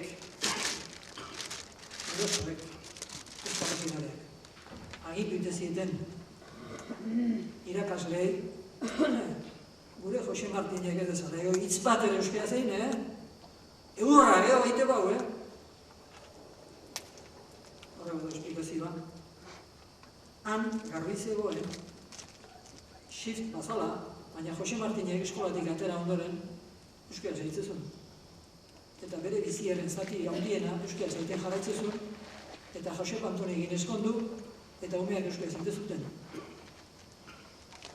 Beraz, shift gertatu zen, esparru batzuk gaztelaniak hartu zituen, baina euskara etzan galdu. Modus vivendi berri bat sortu zen. Eta modus vivendi hori da diglosia. Diglosiak esan nahi du, hiztun talde batean, hiztun elkarte batean, elkarte beak hizkuntza bi darabiltzala. Ez du esan nahi bertako hiztun guztiak elebidun direnik. Baizik, hiztun elkarte horrek hizkuntza bi darabiltzala. Esparru batzutan, funtzio batzutan, jardungune batzutan, hizkuntza bat erabiltzen da. Soilik edo ura da nagusi, eta beste esparru batzutan, beste funtzio batzutan, beste jardungune batzutan, lehengo hizkuntzak jarraitzen du indarrean, eta agian ez bakarrik indarrean eta nagusi, baizik ura bakarrik erabiltzen jarraitzen da. Eta beraz, hor uztartu egin dira A eta B hizkuntzak, eta bakoitzak bere esparrua du, eta argi dago esparru batzutan gaztelaniaz egin behar dela, behar, ez daitekeela, eta argi dago beste batzutan euskaraz egin behar, ez daitekeela. Hori horrela zen, eta testigantzak ez dira falta, Gipuzkoako kostaldea, ondotxo erdalduna bazan Bizkaiko zona gehiena eta Gipuzkoako barruko zona baino, eta Gipuzkoako zona erdaldunago horretan ere testigantza idatziak daude, 17. mendekoak, ez 16. bakarrik, non garbi esaten den, kanpoko jendea etortzen danean, beharko ikasi, biziko bada, eta jendea euskaldun duitezan, ez zion euskaltegirik. Dena, umeentzako dena ekiz eredu bazan. Euskaltegirik bakar bat ere ez, korrikarik eta kilometrorik eta ez zion ezan. Baina berearik, ez zuten euskara, garbi baizean gizarte hartan, funtzioak bananduta zeudela, ez dut bertan izina ibazen duen, funtzio batzutan ezintzen duen erderaz egin. Bestetan, euskaraz egin ezin zenezakeen bezala. Hori da diglosia. Diglosia dituen osagaiak dira. Hiztun elkarte batek, hizkuntza bat erabili ordez, bi darabiltzala. Bat. Bigarren ezaugarria. Hori ez dela momentu bateko kontua, edo urtebeteko kontua, edo belaunaldi baten kontua, baizik eta horrela izan dela aiton amonekin, horrela izan dela gurasoekin, eta horrela dela gurekin. Gutxienik 3 belaunaldiz, situazio hori ez da aldatu. Gutxienik 3 belaunaldiz. Beraz, denboraren arian egonkorra dela. Bigarren ezaugarria. Hirugarren ezaugarria, A eta B, bi hizkuntza horien erabilera esparruak banatuak direla, isolatuak direla, konpartimentatuta dagoela. Zati batzutan, beti edo nagusiki A hizkuntza, beste zatietan, beti edo nagusiki B hizkuntza. Horrezaz gainera, bestelako ezaugarriak ere baditu diglosiak. Diglosia zerak Fergusonek 1959an definitu zuen moduan, berez ez ziren A eta B hizkuntza, baizik eta hizkuntza bat beraren A eta B aldaerak. Diferentzia handia da, baina ez da erabateko. Funtzionamentuari dagokionez gauza bera da. Eman dezagun Suitzan. Suitzan hitz egin, zerbait esateagatik, bizkaieraz hitz egiten dute, denek, baita bertako aurrezki kutxako lehendakariek ere, baina idatzi, baita kale garbitzaileak ere, euskara batuan idazten du. Entenditzen dira zer esan nahi duen. Suitzako parte germanoan. Beraz, han, eta diferentea dira, oso Suitzako alemana, Schweizerdeutsch. eta aleman batua. Ez dira bi hizkuntza, baina nun dago bi hizkuntz aldaeren eta bi hizkuntzen arteko muga. Hori konbentzionala da. Nun dago dialektuaren eta hizkuntzaren arteko muga, bereizten duena ez, oraino hizkuntza beraren dialektua da, eta hemendik aurrera beste hizkuntza bada. Han, esaten da konbentzionalki ez hizkuntza bera da, dialektua da. Dialektua da, baina guztiek edozer gauzatarako etxean, lagun artean, lanean, baita telebistan ere notizik emateko, hor ja ez da ingarri, baita ere printzipioz, dena egiten da bertako, nik beno Bizkaiera esan dudan hortan, bertako dialektuan. Baina idatzi beste batean egiten da. Orduan, honek esan nahi du, Aurrezki Kutxa hartan, hitz egin Bizkaieraz hitz egite dutela, baina gero, urteko balantzea egin eta paper guzti kalerako atera behar direnean, dena batuan idazten dutela. Hori izan, zearentzat, Fergusonentzat diglosia. Hizkuntza beraren bi aldaera konpartimentatuta.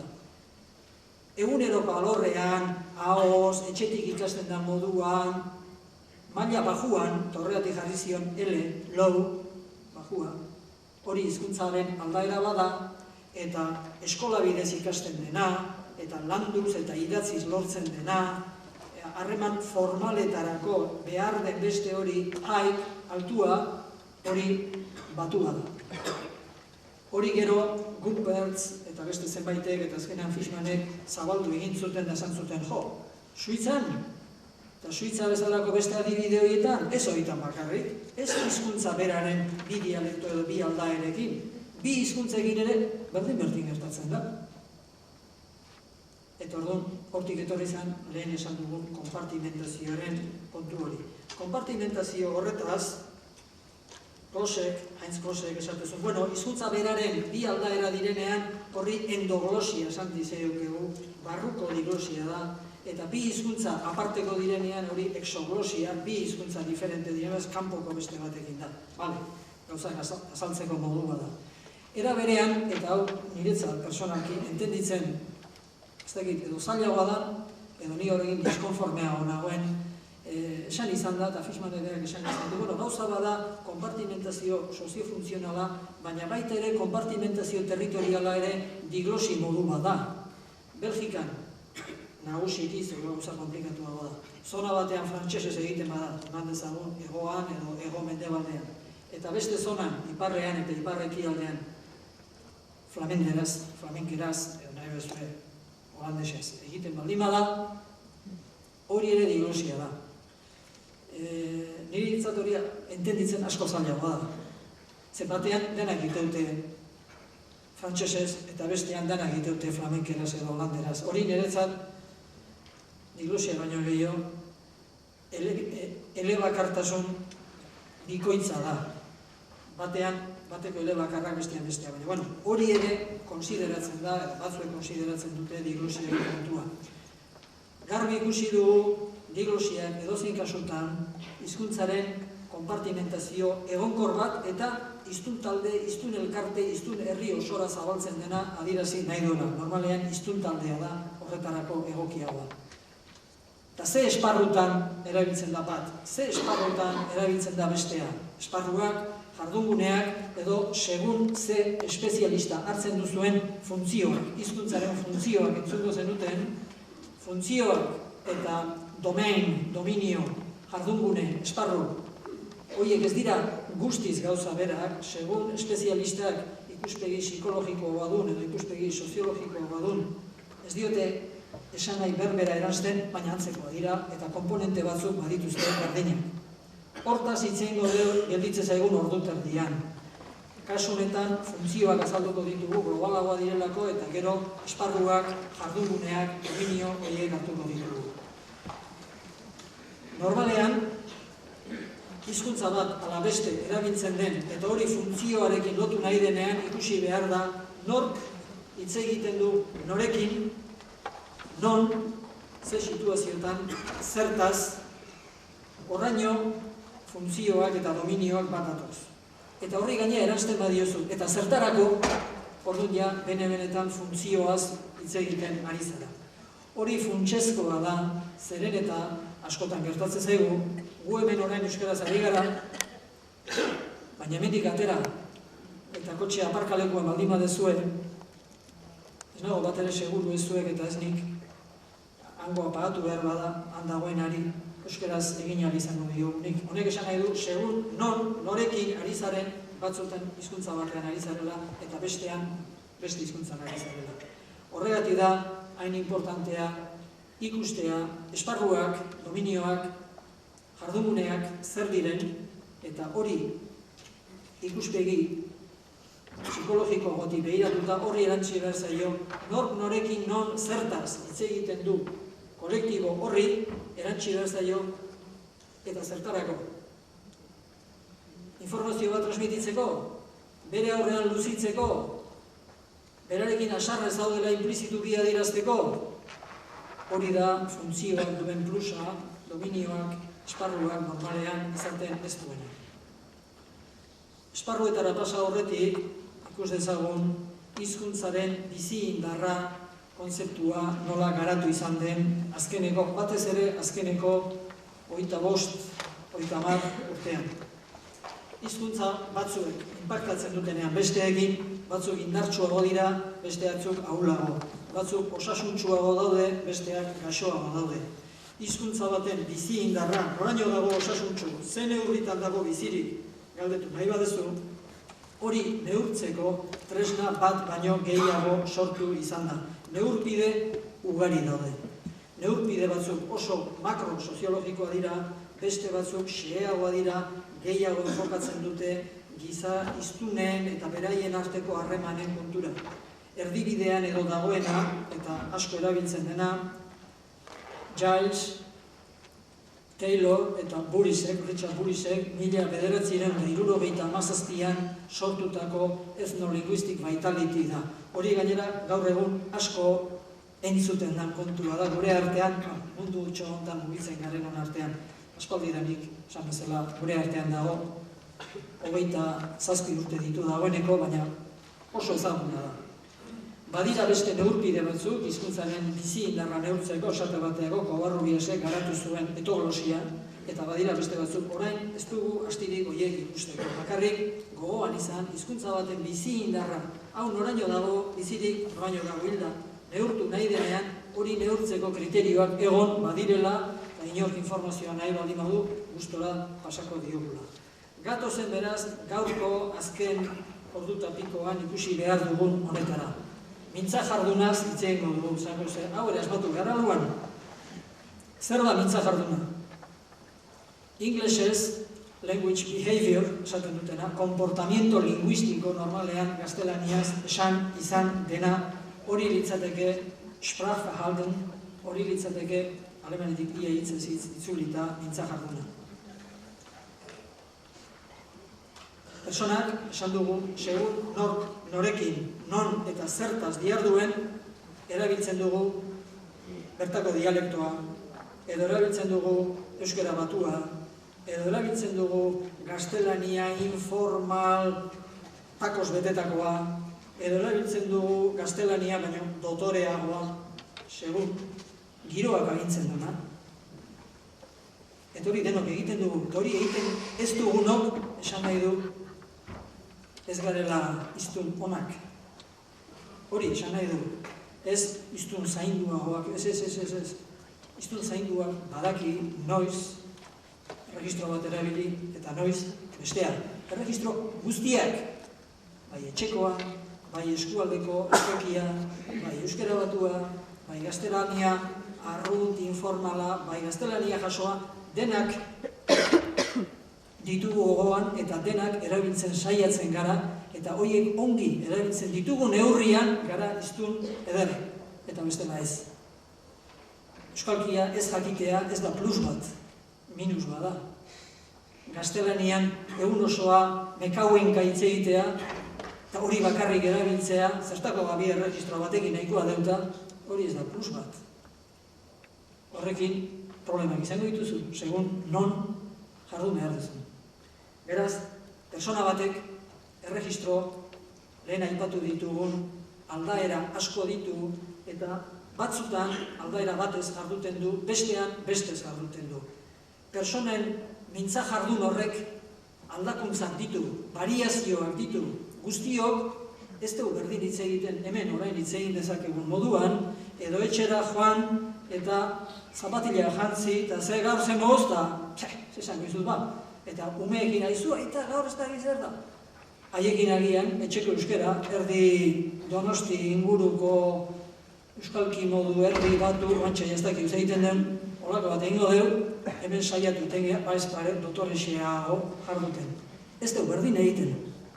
Eta idatzi jardungo bagenu, ale eta gehiago, esmeratuko ginateke. Hortaz hitz egin behar dugu. Zergatik egiten dugu batean bat. Zergatik egiten dugu bestean beste, eta zer ikusi du horrek hizkuntza bizirik ateatzearekin edo hizkuntza galduz joatearekin. Hoi dira galderak azkeneko orduan ikusi nahi genituzkeenak.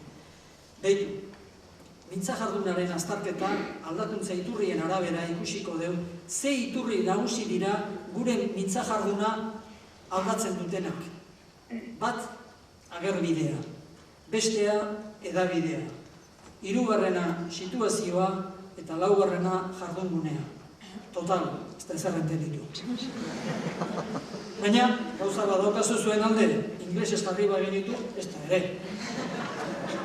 Jarri bagenu media, awareness, situation eta domain of language behavior, jode, honek gutxinez zerbait esaten luzitu nahi dik, saiatzen, deba luzitzen, ez di entenditzen. Beraz, definitu, inbar ditugu. Gaztelaniaz esan da ere, ez, Definitu arte, ez dira ezer.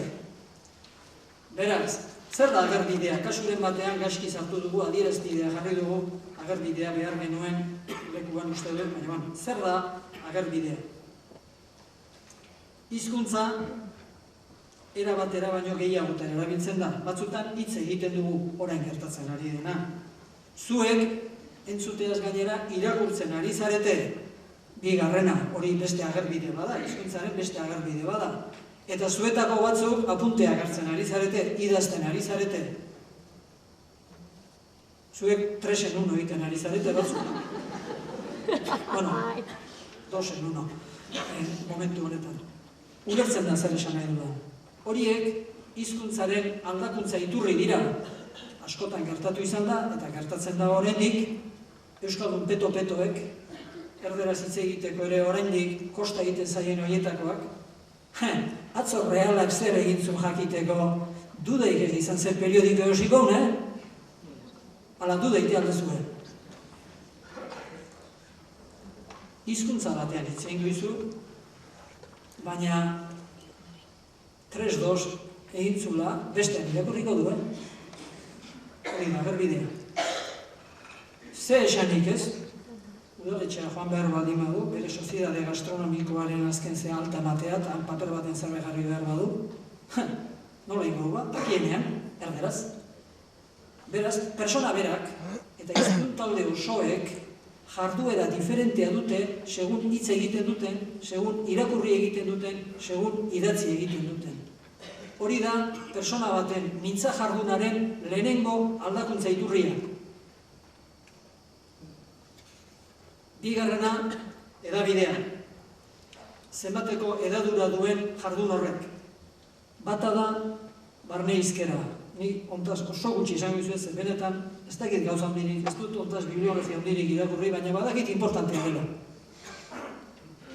Eskotan esan izan da, jo, nik ezautzen diat jendea, denekin erderaz egiteuna, baina txakurra euskeraz egiten diona. Eta badira. Eta seguru asko horrek bere buruarekin euskeraz jarduten du, eta txakurra ez dio kontra ematen, eta garekin ere berdin. Bere barne hizkera euskera du. Kasu hortan, iturria eta xedea ego da. Nik sortzen dut idea, eta ni naiz nire idearen jasotzaile. Iturri eta xede biak batera naiz ni. Hori da barne hizkera. Barne hizketa. Hori da bata. Edabidearen, awareness horren modalidade bat, aukera bat, mota bat. Bestea jasotzea da. Bai ahoz, hau da belarriz, bai idatziz, begiz. Hori jasotzea da, hori rezeptiboa da. Horietan, ni ez naiz iturri, beste norbaitek hitz egin du, beste norbaitek idatzi du, nik jaso egiten dut, bestek diona, belarritik, nik jaso egiten dut, begietatik besteak idatzi duena. Hori jasotzea da. Eta bestea, eitia da. Nik hitz egiten dut, nik idatzi egiten dut. Lehenengo kasuan, barne hizkeran, bai iturri eta bai xede biak neu naiz. Bigarren kasuan, ni jasotzaile, ni xede naiz. Hirugarren kasuan, ni sortzaile, ni iturri naiz. Hori ere diferentea da. Gertaliteke, eta ez aldala gertatzea, gure eskoletako ikasle asko oso ondo moldatzea, zuk euskeraz esplikatzen diezuna entenditzeko, jasotzeko,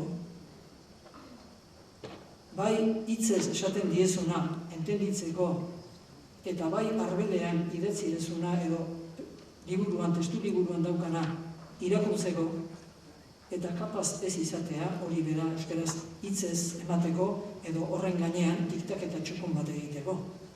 Hori ere oso importantea da. Bada, hirugarren kriterio bat, hirugarren irizpide bat, mintza jardunaren aldakuntza iturri nagusi dena, eta hori situazioa da.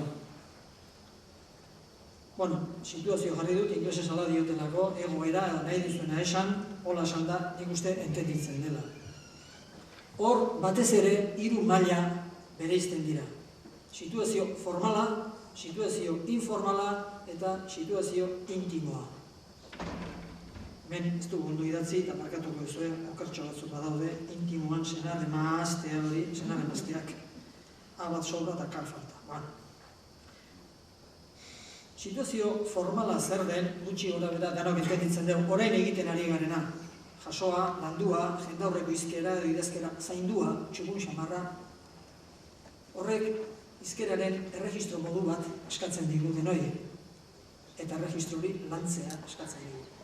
Beste informala da, este bukaeran, taberna junda espaldiko lagunekin, edo asterokoekin topoin badaztu eta ardotxo bat hartuz, zein berde bihar da juntxo hola, ez da, han izketan ari zeana, ez da orain hemen darabiluna terminologia teknikorik, menpeko perpaus korapilatu handirik, eta esan tiesaio kegun horokorik gutxi, alakorik gutxi.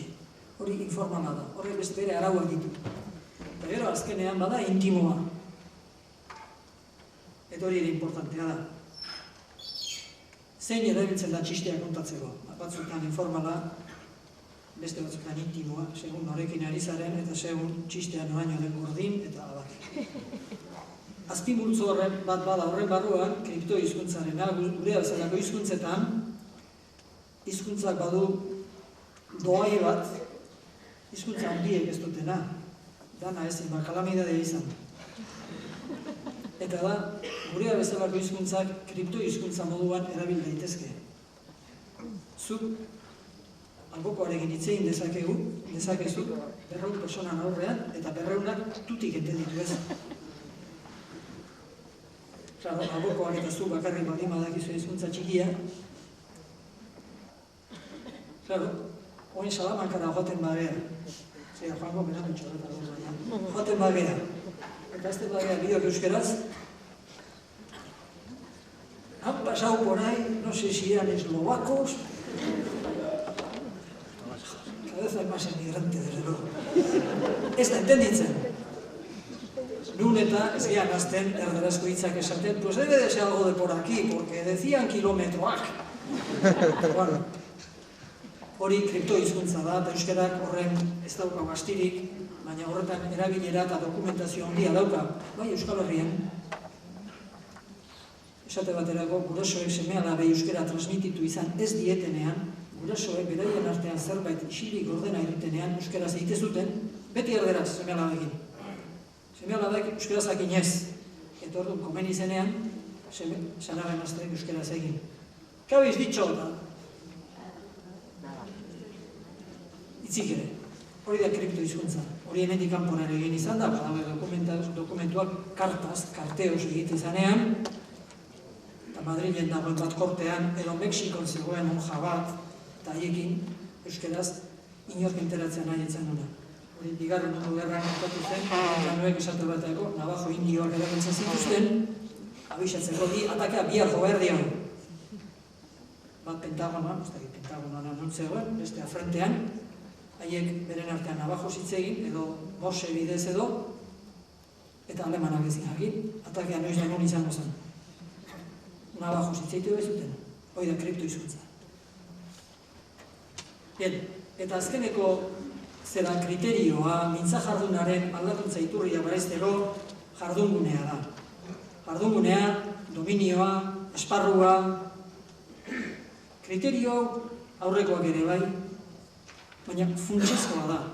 Zeren eta mendeetan horren arabera bereizi izan da hemen, noiz euskeraz eta noiz gaztelaniaz. Lehen esan dugu. Eskola eta ayuntamentua, erderaz, etxea, kalea, lana, euskeraz. Esparruak dira. Esparru diferenteetan, hizkuntza diferentea. Horrako zute definizio posibletako bat eta adibide txiki bat. Jardungune edo esparru horiek are xeheago aztertu daitezke eta aztertu behar izaten dira benetan zer gertatuko den zehatz jakin nahi badugu. Jardungune bakoitzak rol harreman jakinak ditu. Elizako rol harreman nagusiak zein dira? Pulpitoko apaiza eta entzuleak. Bat. Edo apaiza eta monagiloa. Bi. Edo meza entzuleak beraien artean elizatik atea eta atarian. Giro hortako rol harreman nagusiak horiek dira. Famili etxe barruko rol harreman nagusiak zein dira? Gurasoak beraien artean, gurasoak seme-alabekin, seme-alabak beraien artean, eta garai bateko, gaur gutxiagoetan, familia handietan, ilobak aitonamonekin. Beraz, jardungune bakoitzak baditu rol harreman nagusiak. Ez du esan nahi jardungune horretan rol harreman horiek bakarrik existitzen direnik, eta ez du esan nahi ez da ere rol harreman horiek jardungune hortan bakarrik daudenik. Aita-semeak hartu eta ayuntamentura baldin badoaz, paper baten bila eta han inaran beren artean elkarrizketan ari baldin badia, rol harremana aita eta semearena da, baina ja ez daude familian, administrazioan baizik. Baina nagusiki aita-semeen arteko interakzioa, eta hori da klabea, familian gertatzen da. Nagusiki apaizen eta eliztarren arteko interakzioa elizan edo eliz inguruan gertatzen da. Nagusiki irakasleen eta ikasleen arteko interakzioa eskolan gertatzen da. Beraz, neurri horretan esan dezakegu familia jardungune badela, esparru badela, dominio badela. Eliza jardungune bat, esparru bat, dominio badela. Etxea jardungune bat, esparru bat dela. Eskola jardungune bat, esparru bat, dominio bat dela. Eta jardungune bakoitzak bere rol harremanak dituela. Hemen ikusiko duzue, eta ez da kasualidadea, bat, 2, 3, 4, 5, 6 jardungune aukeratu ditugula. Zenbat jardungune existitzen dira? Galdetzen duenari, erantzuna eman behar zaio, segun. Ez dago klasifikazio universalik. Ez zenbat dira, garai bateko zenbat gera nola zanura, lau bat 3, 5, 6, hemen berdin kantatu liteke. Eta erabakiko bagenu 6 direla ere, ez dago esateik 6 horiek zein diren. Segun, ze gizarte, segun, ze asmorekin, segun, ze enfokerekin, aztertu nahi duzuen errealitateak, jardunguneak, bai kopuruz eta bai edukiz, diferenteak izan daitezke.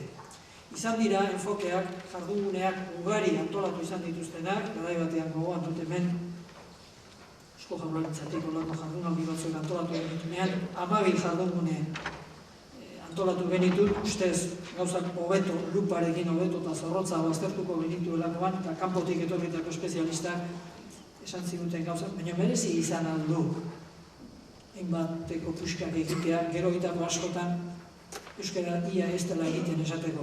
Hortarako hiedanak batean sartu ditzakezu, gauza bera baldin bada. Beste batzuk hartu izan dituzte beste estremo batean, 3 rebajatu izan dituzte. Hemen 6 hartu dira, besteak hartu zitezken. Eta zergatik hartu dira 6 hauek zuei pasatako inkestan, justu ez izen honekin, baina bai implizituki 6 jardungune eta jardungune horietako, 6 jardungune horietako rol harremanei buruzko informazioa zegoelako. Eta beraz, gaur honekin lan egingo dugulako. Besteak izan daitezke. Hemen adibide batzuk ikusten dituzue, familian ikaslea jarri dugu, eta ez, ikaslea bai, semea edo alaba ikasle delako, baina ez ikasle gisa baizik, semea edo alaba gurasoekin, semea edo alaba anai arrebekin, eta gurasoek beraien artean. Hauek galdetu egin ditugu inkestan, horregatik sartu ditugu. Auzoan, ikaslea kaleko lagunekin, ikaslea auzoko ezagunekin, ez du zergatik hizkuntza bera erabili, eta ikaslea ezagutzen ez duen auzoko persona batekin, denda batea sartu, eta me ha dicho mi madre que me dé kilo y medio de mandarinas. Eta igual, ez pare, erderara pasatzen da, ez da behar euskarazak. Komunikabideetan, batzuk aukeratu ditugu, rol harreman batzuk, hemen ez da justu rol harremana, ze bestea virtualki hor dago, entzea berarekin aurrez aurreari. Telefonoz, ohiko deietan, norbaitekin ari zara, baina nor hori ez dago zure aurrez urrutio daiteke, interneten, txateoan edo e-mailez, ikasleekin gero eta importanteagoa dena, normalean hain dela 15, 20, 30 urteko ikerketetan, importanteenean ere hontaz ez da ezer bilatzen, hau fenomeno berria baita munduan,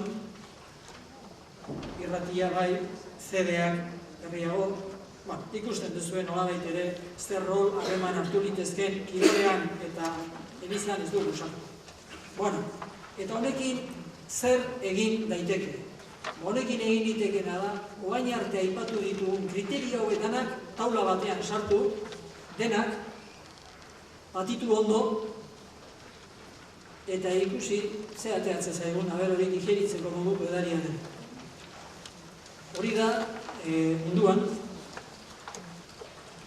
60ko hamarkadatik ona, behin da berriro egin izan dena, eta lehen hiztun bakarkakoaren dominance configuration edo nagusitasun jarduera edo nagusitasun moldaera aipatu izan dugun bezala, hemen talde osoen nagusitasun moldaera aztertzea da helburu bat, eta bi, helburu izaten da, hori bera bi garai historiko diferentetan hartu eta konparatzea. Zeren eta, 1940an gauzak horrela baldin baziren, eta 1970an gauzak horrela baldin badira, hortik ikus daiteke esparru eta funtzio eta situazio horretan language maintenance edo language shift edo language reversal gertatzen ari den.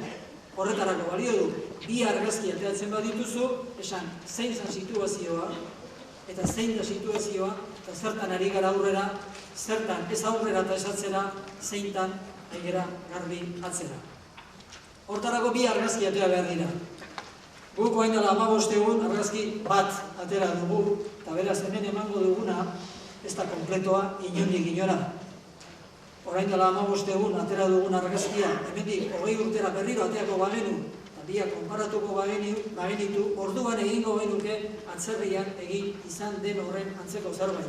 Bestela egin beharko genuke, orain dela 20 urte, nolazien gauza gure eskolan, hori posible da, maila kualitatibo batean, gaur nola dira, ikasleek beraiek erantzun digute, eta konparazio hortatik aterako genuke eta hortarako balio dute nagusitasun moldaeren taula hauek. Taulak nahiko komplikatua dira lehen begiratuan, baina gero lan eginaz, hartan ordu erditxo bat pasatzen badezu, dirudien aino askoz errazagoak dira. Ordu erdi hori jarri behar hartu. Beraz, aldakuntza iturrietan, ez dugu sartu jardungunea, hori aparte utzi dugu, horrekin gurutzatu egingo dugula. Eta aldakuntza iturrietan jarri dugu agerbidea, hitz egitea, irakurtzea eta idaztea, hitz egite horren barruan edabidea berezi dugu barne hizkera, jasotzea, entzundako ulertzea, eta egitea, produkzioa. Hori dana hitz egitean, bai agerbidea eta bere 3 edabide horiek. Irakurtzean, aldiz, 2 edabide bakarri ditugu. Eta 2 edabidea dira hartu papera eta zuk irakurri inoizisilik, beste inork entzuten ez duela, beraz hori jasotzen da, edo zuk hartu horixeren euskaldunak eta ikasleen aurrean hori irakurri boz gora. Eta haiek entzun, zu egia da, irakurriaren gainean ari zarela lanean, baina produktiboa zara. Batean jasotzaile hutsa, bestean aktiboa egiten ari zara. Eta idazteak berez egitea bakarri du. Gero ikusiko duzu, markatu deskuidatu egin garela, eta hau, mendik aurreako tauletan, idaztekoetan 2 jarri ditugula. Kentzea astu zitzaigun azkeneko lerroa, eta lerro bat sobran dago. Hori dana, gero zuei pasatzen dizuegun dokumentazioan zuzenduta agertuko da. Hori aldakuntza iturriak, eta jardunguneak zein? Jardunguneak esate baterako, modelo bezala hartuko dugu Fishmanek New Yorkeko juduekin egin zuen taula. Eta berak esan zuen, zein zan egoera 1940an, zein da egoera gutxi gora bera 1960an. Zer gertatu zaigu 20 urteotan? Mantentzen ari gara, atzerak ari gara, aurrerak ari gara, zein jardunetan? Ahoz, idatziz, irakurtzeko, hizkera formalean, barne hizkeran, hizkera intimoan, ze situaziotan. Eta orduan, esate baterako ikusi zuen, barne hizkerari dagokionez, barne hizkeran euskera formalik ez dago. Zu zeure buruarekin, edo txakurrarekin ari zarenean, emango alzenidak eta eman aldiezaiokezunka etzara ari. Barne hizkerak normalean registro formalik ez du. Edo informalean, edo intimoan ari zara.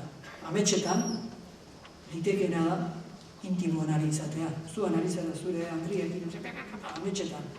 Igual ari zara intimoan, edo informalean. Eta jakinaren gainean ari zarenean, ere barne hizkeraz, normalean, informalean, edo intimoan. Ikusi, 1940ko egoera zein den, eta zein den ez du esan nahi. Y-koa da Yiddish, judua. E da English, inglesa. 1940an esaten duena da, barne hizkera informalean, bataz bestean, Nueva Yorkeko juduen artean, ze hizkuntza da nagusi, bataz bestean, ez persona baten baitan, bezik, oroa.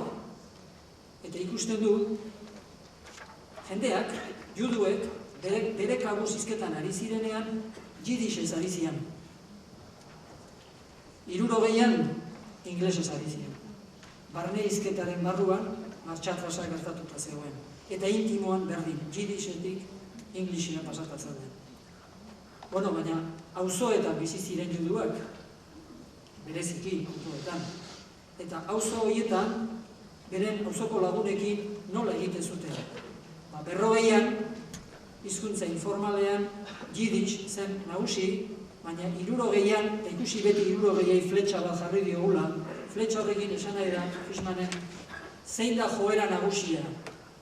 Joera nagusia, ez du zanak erabat nagusituta dagoenik bezik, hartara bidean doa, inglesa ari zitzaien, auzoko lagunekin nagusitzen, berdin intimoan. Eta auzoko ez ezagunekin, 1940an, oraindik kalean, lehenengoekin topo egite zutenean, Yiddishez egite zuten auzoan, 60an ez. Eta komunikabideetan, zeon dudarik. Eta juduzale elkarteekin.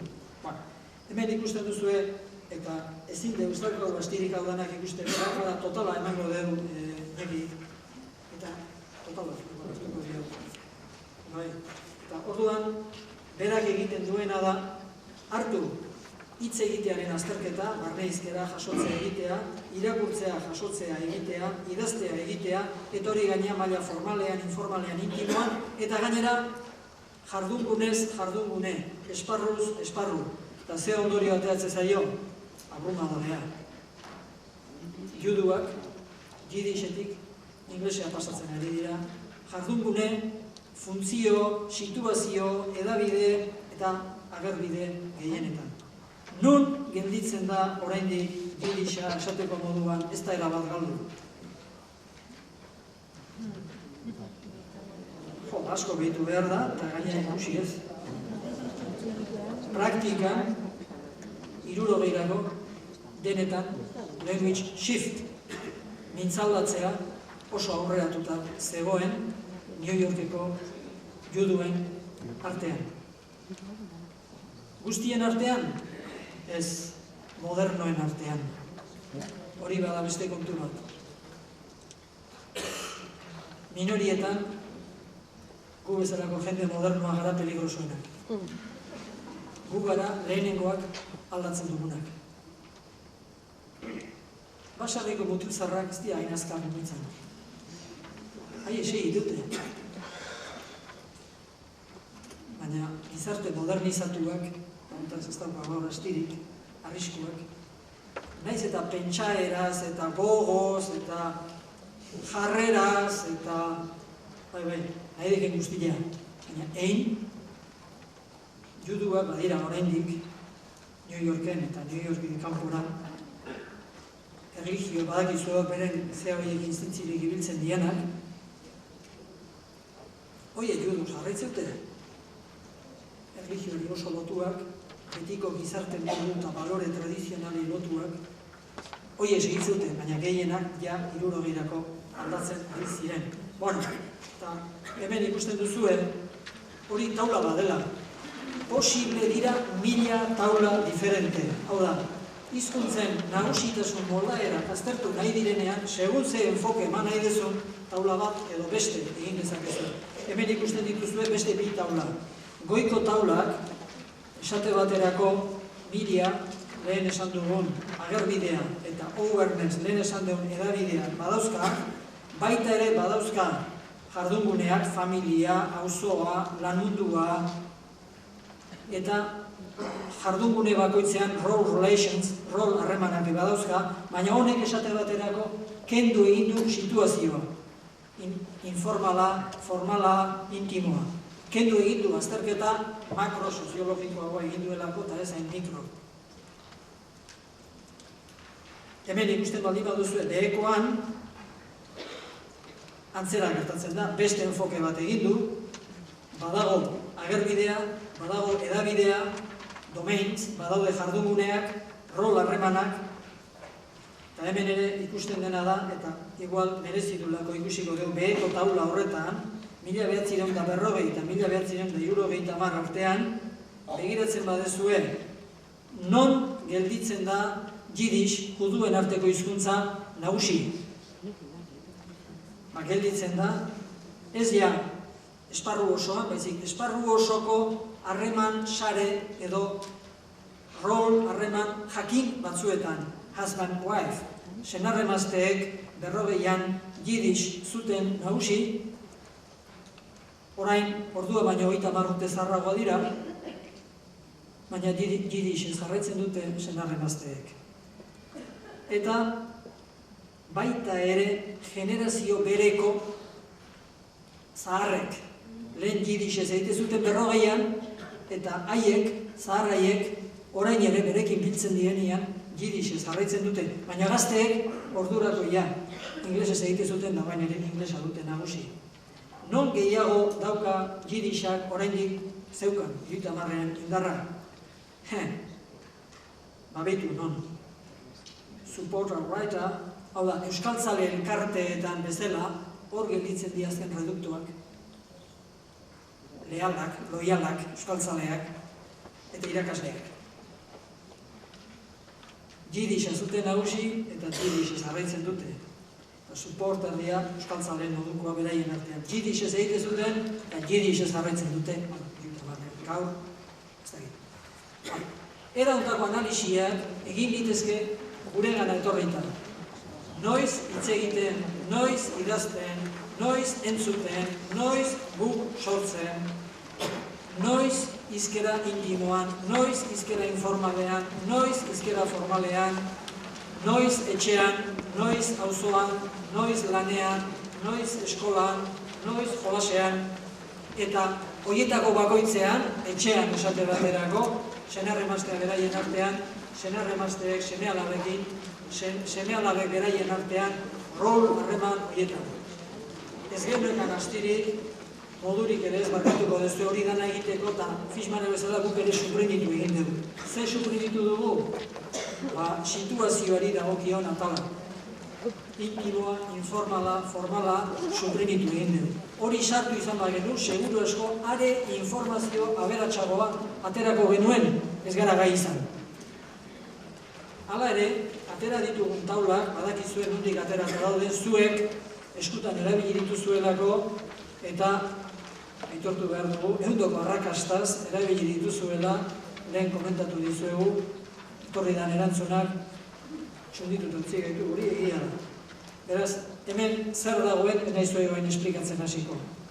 Hau ez da asmatutakoa, mundu mailan oso ezaguna den publikazio batetik hartuta dago, han gainean esaten du, ze autoretatik guk egin duguna izan da gure egoerara pixka bat aldatu eta modernizatu.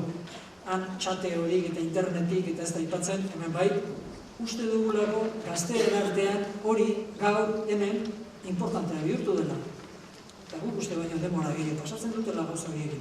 Eta beraz, merezi zuela galdetzea, ze mouz, hor nola egiten duzu, Bueno, hortik, atera diren zerak, ondorioak, labur-labur ikusiko ditugu.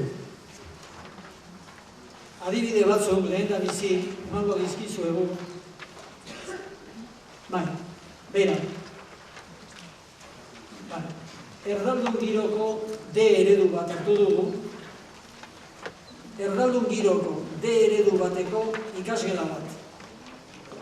Eta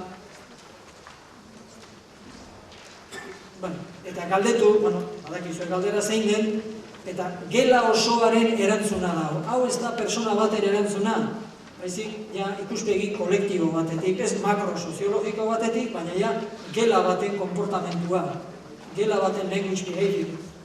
Eta beraz, D ereduko gela bat, baina giro, barkatu, erdaldun girokoa, zer ematen du, ikaslei galdetu zaien, aitari nola hitz egiten diozu eta aitari beti erdaraz, amari beti erdaraz, anai arrebei beti erdaraz. Baina orain beste esparru batenagoaz. Eta gelako lagunei gelan, ez, euskeraz. Eta jolas orduan, dere duan ari gara eta hau ez da beti horrela gertatzen inondik ere, baina hemengo erantzuna, kasu hortan, gela horretako erantzuna, hau izan da. Ez gu beti euskeraz. Eta, ojo, guk ez dugu uste erantzun horiek okerra direnik, Iruditzen zait, etortzen diren erantzunak egiatik oso hurbil daudela, kontaz luze hitzein beharko litzake, hori zergatik diodan, baina ez pentsa bestirik gabe hau fidagarria ez da, zen nola izango da. Eskoletan denetik dago. Hau ere, posible da. Kaleko lagunekin, haietan euskaraz eman dute, deire duko gela hortan, eta gero, aita zuri nola egiten dizu eta amak eta ikusten dezue, galdera hauek, zuk haiei eta haiek zuri oso antzekoak direla. Oso antzekoak, baina beti ez dira berdinak. Eta hori ere oso interesgarria da. Ze horrek personaren jarrera, edo kolektibo horren jarrera adiraz dezake. Ni saiatzen naiz euskeraz, baina beste erdaraz erantzuten didate eta erderara eramaten haute, edo alderantziz, bietako erantzun tipo daude. Eta gero astezeanean, eta telebistan, eta hor bietara, eta bideoak eta filmak, hor intxazoa beti da. Hoiek beti erdaraz, edo gehienetan erdaraz. Elizan, askok ez dute erantzun, baina erantzun dutenak gehienetan erdaraz, egunkaria beti erdaraz, diskoak beti erdaraz, dendan, erdaraz gehiago euskeraz baino, telefonoz bietara, honek, bai, une honetan, ez da egin hori erantzuteko moduan den, ez gaude momentuan, hau guztia elaboratuko dugu eta datu hori ere agertu egingo da. Gero ondoren ikusiko ditugun tauletan maila apuntatuta dago eta beraz urtea automatikoa da. Hemen ez dago. Bueno, agian egin behar dena inaki da. Hau bezala egin litezke eman dezagun etorri direla, ez dakigu. Eman dezagun etorri direla 200 gela. Ez dakigu zenbat gelatako datuak etorri diren. Benetan, karroka bada.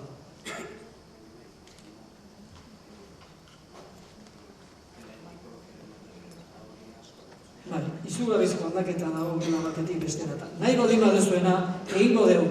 Informazio hau, dominance configuration edo nagusitasun moldaeraren taula horretara pasatuko dugu. Ojo, ez da justu Fishmanek erabiltzen duena, zean beti orain eta 20 urte lehenago, edo gaur eta 30 urte lehenago konfiguratzen zuen, guk ez dugu konfiguratu eta ez daukagu momentuz kapazidaderik horretarako, beraz hau ez da benetako taula osatu bat bezik, benetako taula osatu batentzako zatia, erdia ematen duena, hori lehenengo ikusi behar da. Bigarrena, hau osatu inerko litzateke bestelako informazioekin, eta ez ikasleak emandakoarekin bakarrik. Baina hurbiltzeko modu bada. Bueno, eta hurbilduta zer eman digu. Nik uste dut 16 ikasgela, 16 ikastetxe hartu ditugula. Guazen horiek ikusten. Beitu. Bai, gela bakoitza hartu dugunean, zuek betetako edo zuen bidez betetako inkesta horiek taula bakar batera ekarri ditugu, eta taula hortan uste dut goian 4 zona ikusten dituzuela. A, B, C eta D zonak.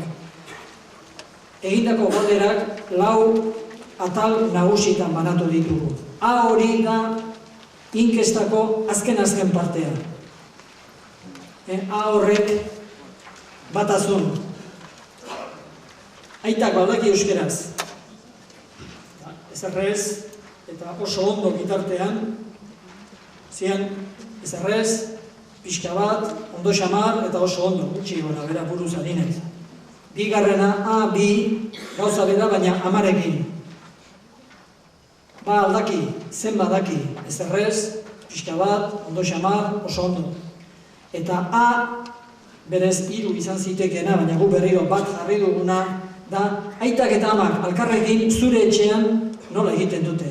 Beti erderaz gehiago euskeraz baino, bietara berdintxu, euskeraz gehiago erderaz baino, beti euskaraz. Beraz, horiei zenbaki bat eman diegu. Lehenengo 2 horiei batetik 4 erantzuna eman diegu. Aitak edo amak tutik ez dakite euskeraz, bat. Zertxo gai badakite, 2. Ondo xamar dakite, 3. Oso ondo dakite euskeraz, 4. Batetik 4 puntuazio eman diegu. Gutxiena bat, gehiena 4.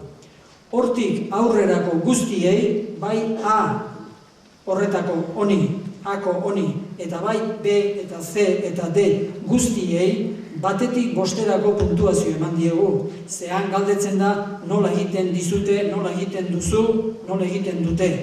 Eta da, beti erderaz, bat. Erderaz, euskeraz baino gehiago, 2. Euskeraz eta erderaz berdintxu, 3. Euskeraz, erderaz baino gehiago, 4. Beti euskeraz, 5. Batetik 5erako graduazio dago, ikasle bakoitzaren erantzunetan. Eta gero egin duguna da, gelako ikasle guztien puntuak batu eta horien batez besteko atera.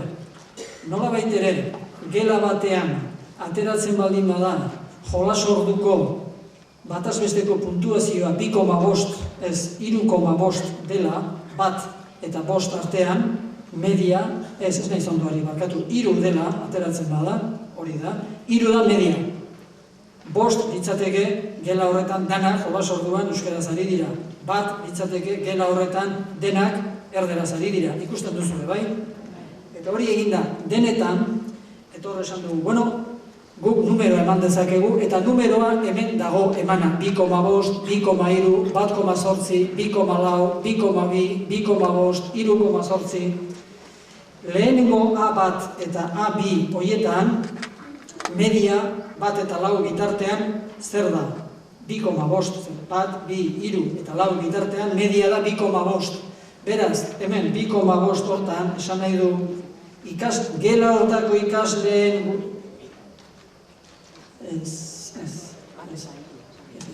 2,5 denean, esan nahi du, guraso hoien, barkatu, ikasle hoien, gela hortako ikasle hoien, aitak, erdibidean daudela. Erdibidean, ez du esan daitenak erdibidekoa direnik, media hor dagoela. Eta 1,8 horrek esan nahi du, gela hortako ikasleen gurasoek, beraien artean, ia beti, erderaz egiten dutela. Ze gurasoen jarduna 1, 2, 3, 4 eta 5, baldin bada, 1 beti erdaraz, 5 beti euskaraz, 2 erdaraz gehiago euskeraz baino, eta 1 eta 2 bitartean dago, beraz oso erderara, etxe hortako giroa oso erdalduna da gurasoen jardunari dagokionez. Bueno, gero ikusten duzue, B eta C eta D egin direla antzeko numeroak. Eta numero hoiei batzuetan fletxa jarri diegu behera begira, eta bestetan menditxo bat jarri dugu gora begira.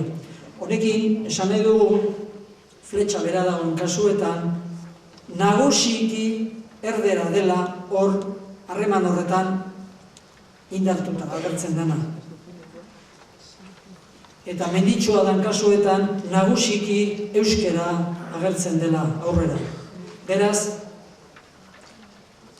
beherako gezi horrek, harreman horretan, persona horrek, persona haiekin, erdera duela nagusi bataz bestean, hori valorazio estatistiko bat da, eta menditxoa dagoen horietan, persona horrek, persona harekin edo haiekin, nagusiki euskara duela erabiltzen, euskara dela ze hizkuntza den nagusi. Ez du esan nahi beste hizkuntza egiten ez denik. Are gutxiago ikasleek beste hizkuntza egiten ez dakitenik. Ez du hori esan nahi, ez dakitenik, eta ez egiten ez dutenik ere. Baizik eta estadistikoki gela bere osoan hartzen bada, eta gelako emaitzak analizatzen baldin badira, nagusitasun moldaera hori, dominance configuration hori, gurera ekarriko bagenu ondorioa honako hau genukeela. Esate baterako, kasu bat, Galdakaoko ikastetxe da, D eredukoa. Galdakaoren euskalduntasun maila, bertan zenbat diren euskaldun galdetzen badegu, 20, 40 bitartean dago. Eta hemen den persona bat galdetzezu, eta ze adineko ikasleak dira. Kasu honetan, DBH lauko gela da, beraz, 16 urte inguru.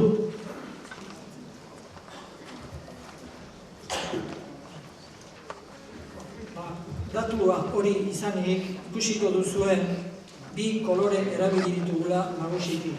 Urdina eta berdea.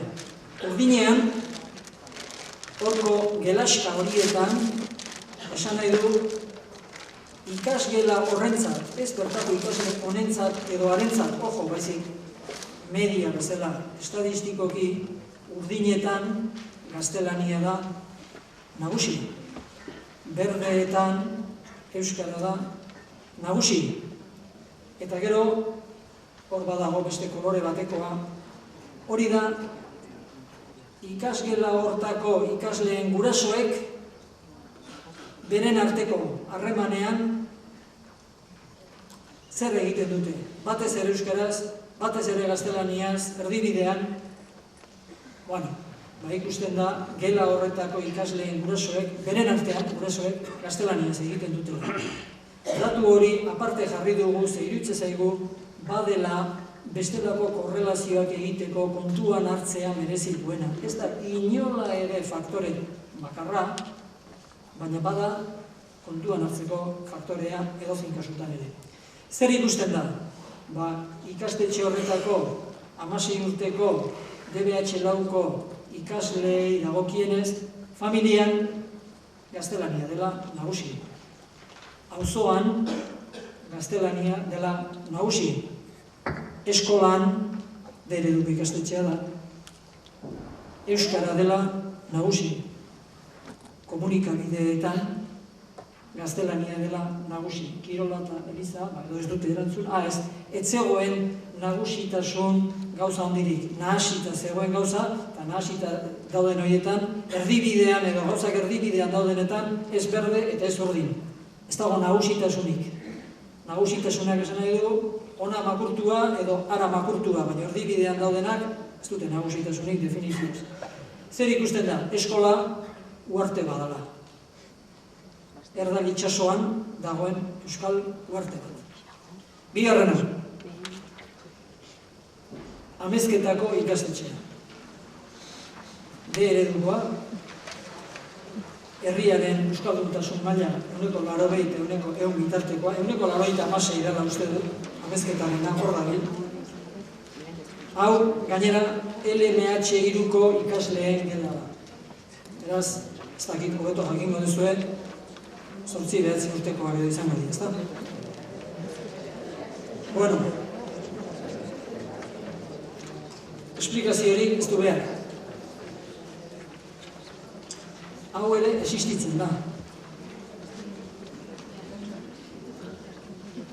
Hau, hiztun herri gehienek, gaur, kontestu occidental, modernizatuetan bizi diren hiztun herri gehienek ez dute. Guk neurri txiki, mugatu, oso mugatuan dugu, baina badugu. Uste dut, biztan dagoela, ez duela merezi demora gehiago pasatzen. Bilboko ikastetxea. B eredukoa, Bilboren euskalduntasun maila 0 eta 20 bitartean dago, 0 eta 20 bitartean. DBH lauko gela, beraz, esan dezagun, 16 urte inguruko ikasleen erantzunetan. Zer agertzen da hemen? Aurrekoaren ia kontrakoa. Gurasoena ere beste kolore batean dago, baina berez, beste kolore batean jarri dugu zuek begiak ez galtzeko. Zuzenean bertara joan ahal izateko, baina G da hori ere, gaztelania da. Eta praktikan hor gelditzen den anklaje puntu bakarra, euskeraren aldekoa, zer da? Bi eta bi da, okerrez baldin banago,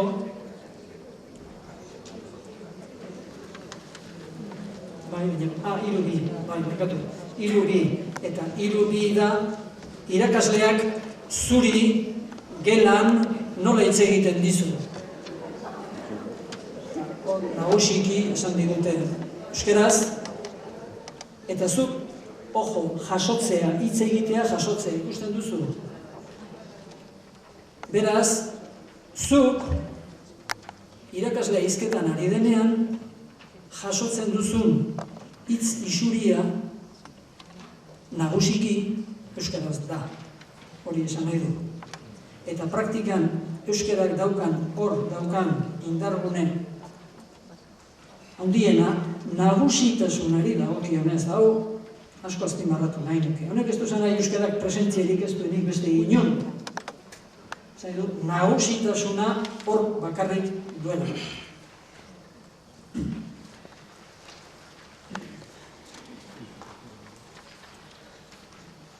Donostiako ikastetxea, D eredukoa, Donostiako euskalduntasun maila 120 eta 140 bitartean dago, LMH bateko gela, beraz, zer, 6 urte inguruko ikasleak? Bueno,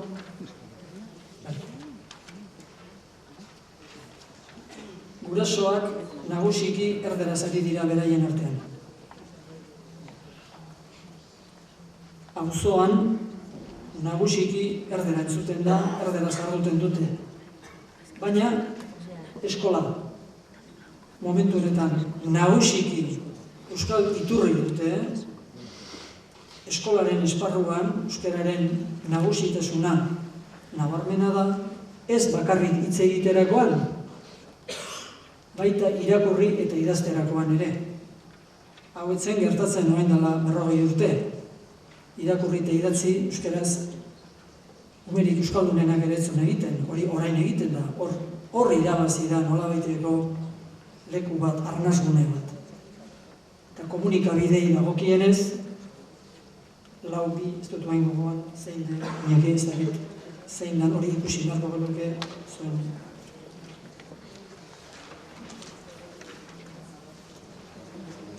Hemen dago.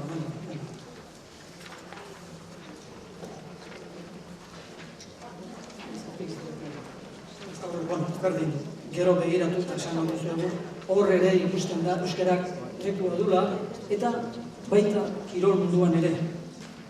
Beraz, ikastetxea bakarrik ez da. Ikasle horientzat, ikastetxeaz aparte, komunikabideetako atal bat, seguru asko telebista izango da, adin horretan, telebista nagusiki, ez duzen nahi gaztelaniaz ikusten ez duten nik, baizik, bataz bestean, beraien erantzunak gezurra ez bada, nik ez dut motibo hori gezurretan erantzun duten uste izateko, nagusiki euskarazko programekin ari dira, adin horretan. Eta kirolean ere, beraien artean, taldeak euskarazkoak antolatu didazkate, eta euskaraz ari dira.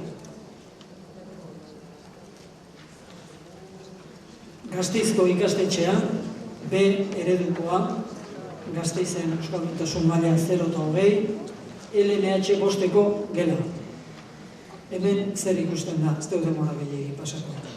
Gurasoak erabat gaztelaniaz, familia erabat gaztelaniaz, auzoa erabat gaztelaniaz, eta komunikabidetako kontsumoa, kirolekoa, elizakoa dena erderaz da, eskolak uarte moduan, islote moduan funtzionatzen du, 3-2 eta 3-4. Gasteizko ikastetxea, A eredukoa, euskalduntasun maila 0-20, LNH 5-eko gela. Ez dago gelaska bakar bat, non euskara nagusi den.